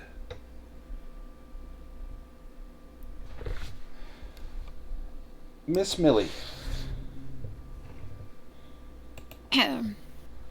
Well, is everybody else out? Obviously, I mean, we told the widow that she would be safer with us, and now look. So I guess I'm going to shoot at it again, but I'm still backing towards the door, so I'm not like making a heroic last stand here with the intention of dying. I am going to try to get out, but I say to Marian, "Oh, well done, dear. Now, quickly, out the door." You remember our evacuation drills? Mm-hmm.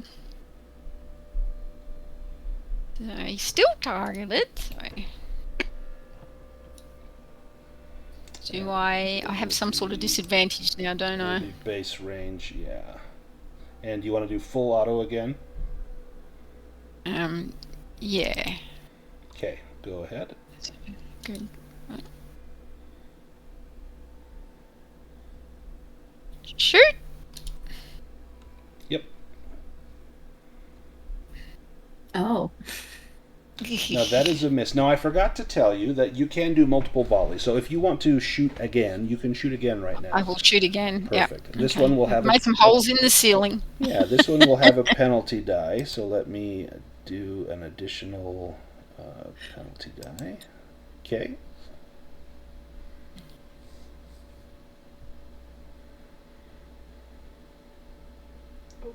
Oh. That is okay. That's a malfunction. Oh, really? I should have stuck to my Derringer. So a shot goes off, and there's a jam, and it's going to take you a round to get that unjammed. So you probably head out to the car, I would assume. Yeah. I backed through the door. I'm not sure we're going to, considering I'm now alone and my gun's jammed, I don't think we're going to be able to save the widow. So as the dark young goes, the other people in the house, Larry, Professor David Drake, Dr. Matherson, and Sam Morrison, they will go into action. And Morrison and Neckler, they produce grenades from a small lockbox in the kitchen, and they lob grenades at this thing. And you hear and see these bright flashes of explosion and smoke, and you hear the twisted cries of that beast. But again, it seems to do little to no damage to it. You hear a few gunshots, and then, Millie, as you turn and look, you see Larry Neckler picked up in the arms of this thing. One grabs his upper torso, one grabs his legs, and just pulls him in half. And you see his innards spill out like a piñata all across the kitchen floor as another arm swings down, smashing at Sam and Professor David Drake. You're outside now. Marian, what do you do? You had stabbed that thing in the arm. Yes. She stabbed it, and then we'll remove the knife, and Millie said get out, so she's gonna run. Nice. Gerold, you were following the professor outside. You see him frantically trying to start the car, but it will not start. Yeah, Gerald's not a mechanic by any means. I think he just gets his rifle out of the truck and just tries to, protect the professor while he does what he Yeah, does. you want to take a shot? Ooh. um, I mean, I guess there's no way to avoid this. I'm going to go insane again. So maybe I could shoot before I go insane. I don't know how this works, but yeah. Yeah, you will go insane when you look at it for sure, because you will definitely lose a point of sanity, because the minimum, even if you Yep. pass, is 1d3 points of sanity. So it's up to you. Do you risk it? I think feasibly you wouldn't, like, just in this situation, he wouldn't just stand with his back turned. No matter how much he wouldn't want to understand, like, he is an active participant. Sorry, guys. Watch me shoot the professor. Oh no. Just don't get violence on the table. Mm-hmm. So if you turn and look, let me drag that thing down here for you.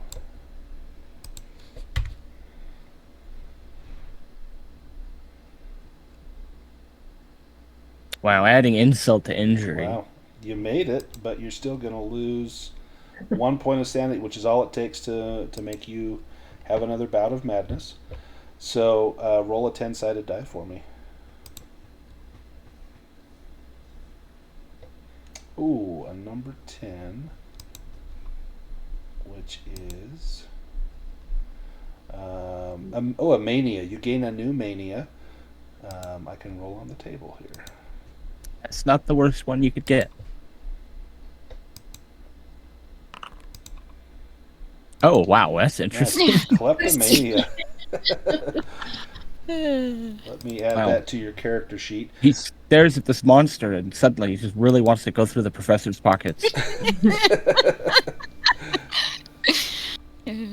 Steals the car keys. Let's add that on here. Please no. And if you want to take your shot, you can.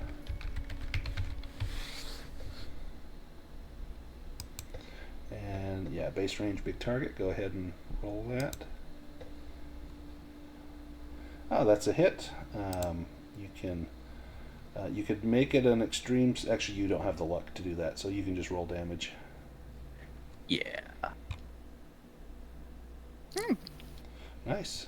He actually only takes 1 point of that. Got the grenade damage. There we go. He's still got lots of hit points left. Arthur, what do you do? Do you turn and look at this thing? Oh, are there any other vehicles in the area? There are some of the Federated Oil and Chemical vehicles, like one of the big trucks is here. Can I try to work that one? Yeah, as you head over, give me a drive auto roll.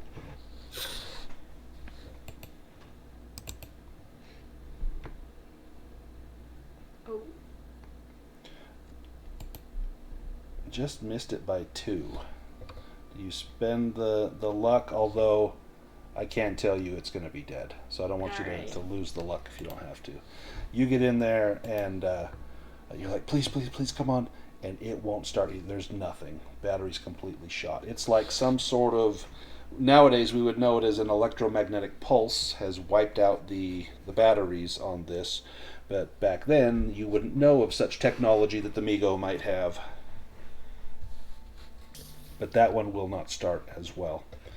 Now, you hear more thrashing in the house, and you hear the cries and screams as Sam Morrison gets stomped into a pulp in the house. And Dr. Matherson, you hear her screams, let me go, as she is pulled free from the house along with David Drake. And that great dark young begins to lumber off into the sugar maple forest carrying Imelda Cratchit, Professor David Drake, and Dr. Sarah Matherson.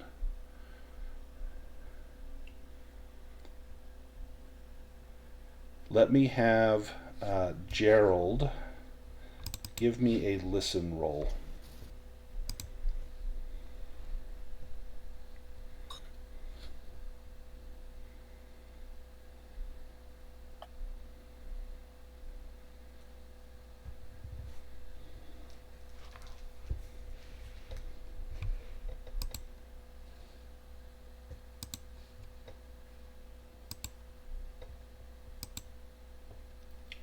Luke, are you there? Can you give me a listen roll? Oh, yeah, sorry. I heard the listen roll, but I didn't hear my name. Oh, sorry. My bad. No, that's me. Oh, I think you got it. Yes. You hear the sounds of gunfire coming from... So this thing headed kind of towards like the top of the map here. You hear the sounds of gunfire coming from further to the east. There's more sugar maple forest over there. That's where the Federated Oil and Chemical, where the strike force is located, and you can hear the sounds of gunfire coming from over there. This thing lopes off through the woods to the north and over to the east. You hear gunfire, and that's where we end the session. Is right there.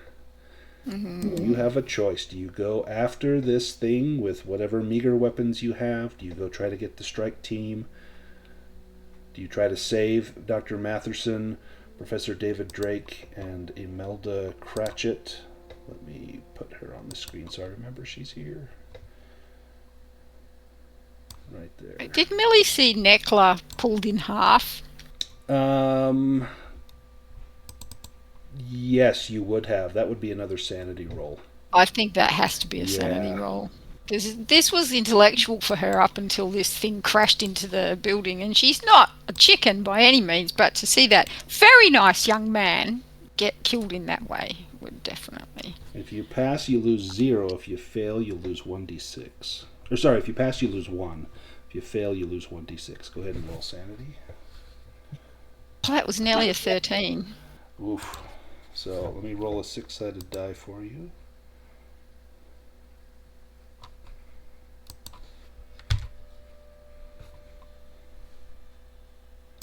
Oh, only 1. That's not bad. I'll mark that off. Okay. 65. Perfect. Okay, let's do our improvement rolls. Let me turn on the development mode. There we go. Go ahead and do your rolls, and we'll see how everyone does. Mm-hmm. Jebediah got 3, Millie got 1, Marian got 2. Jebediah did get luck. Hey. Millie got luck, Marian got luck. Arthur got 3 things, and Arthur got luck.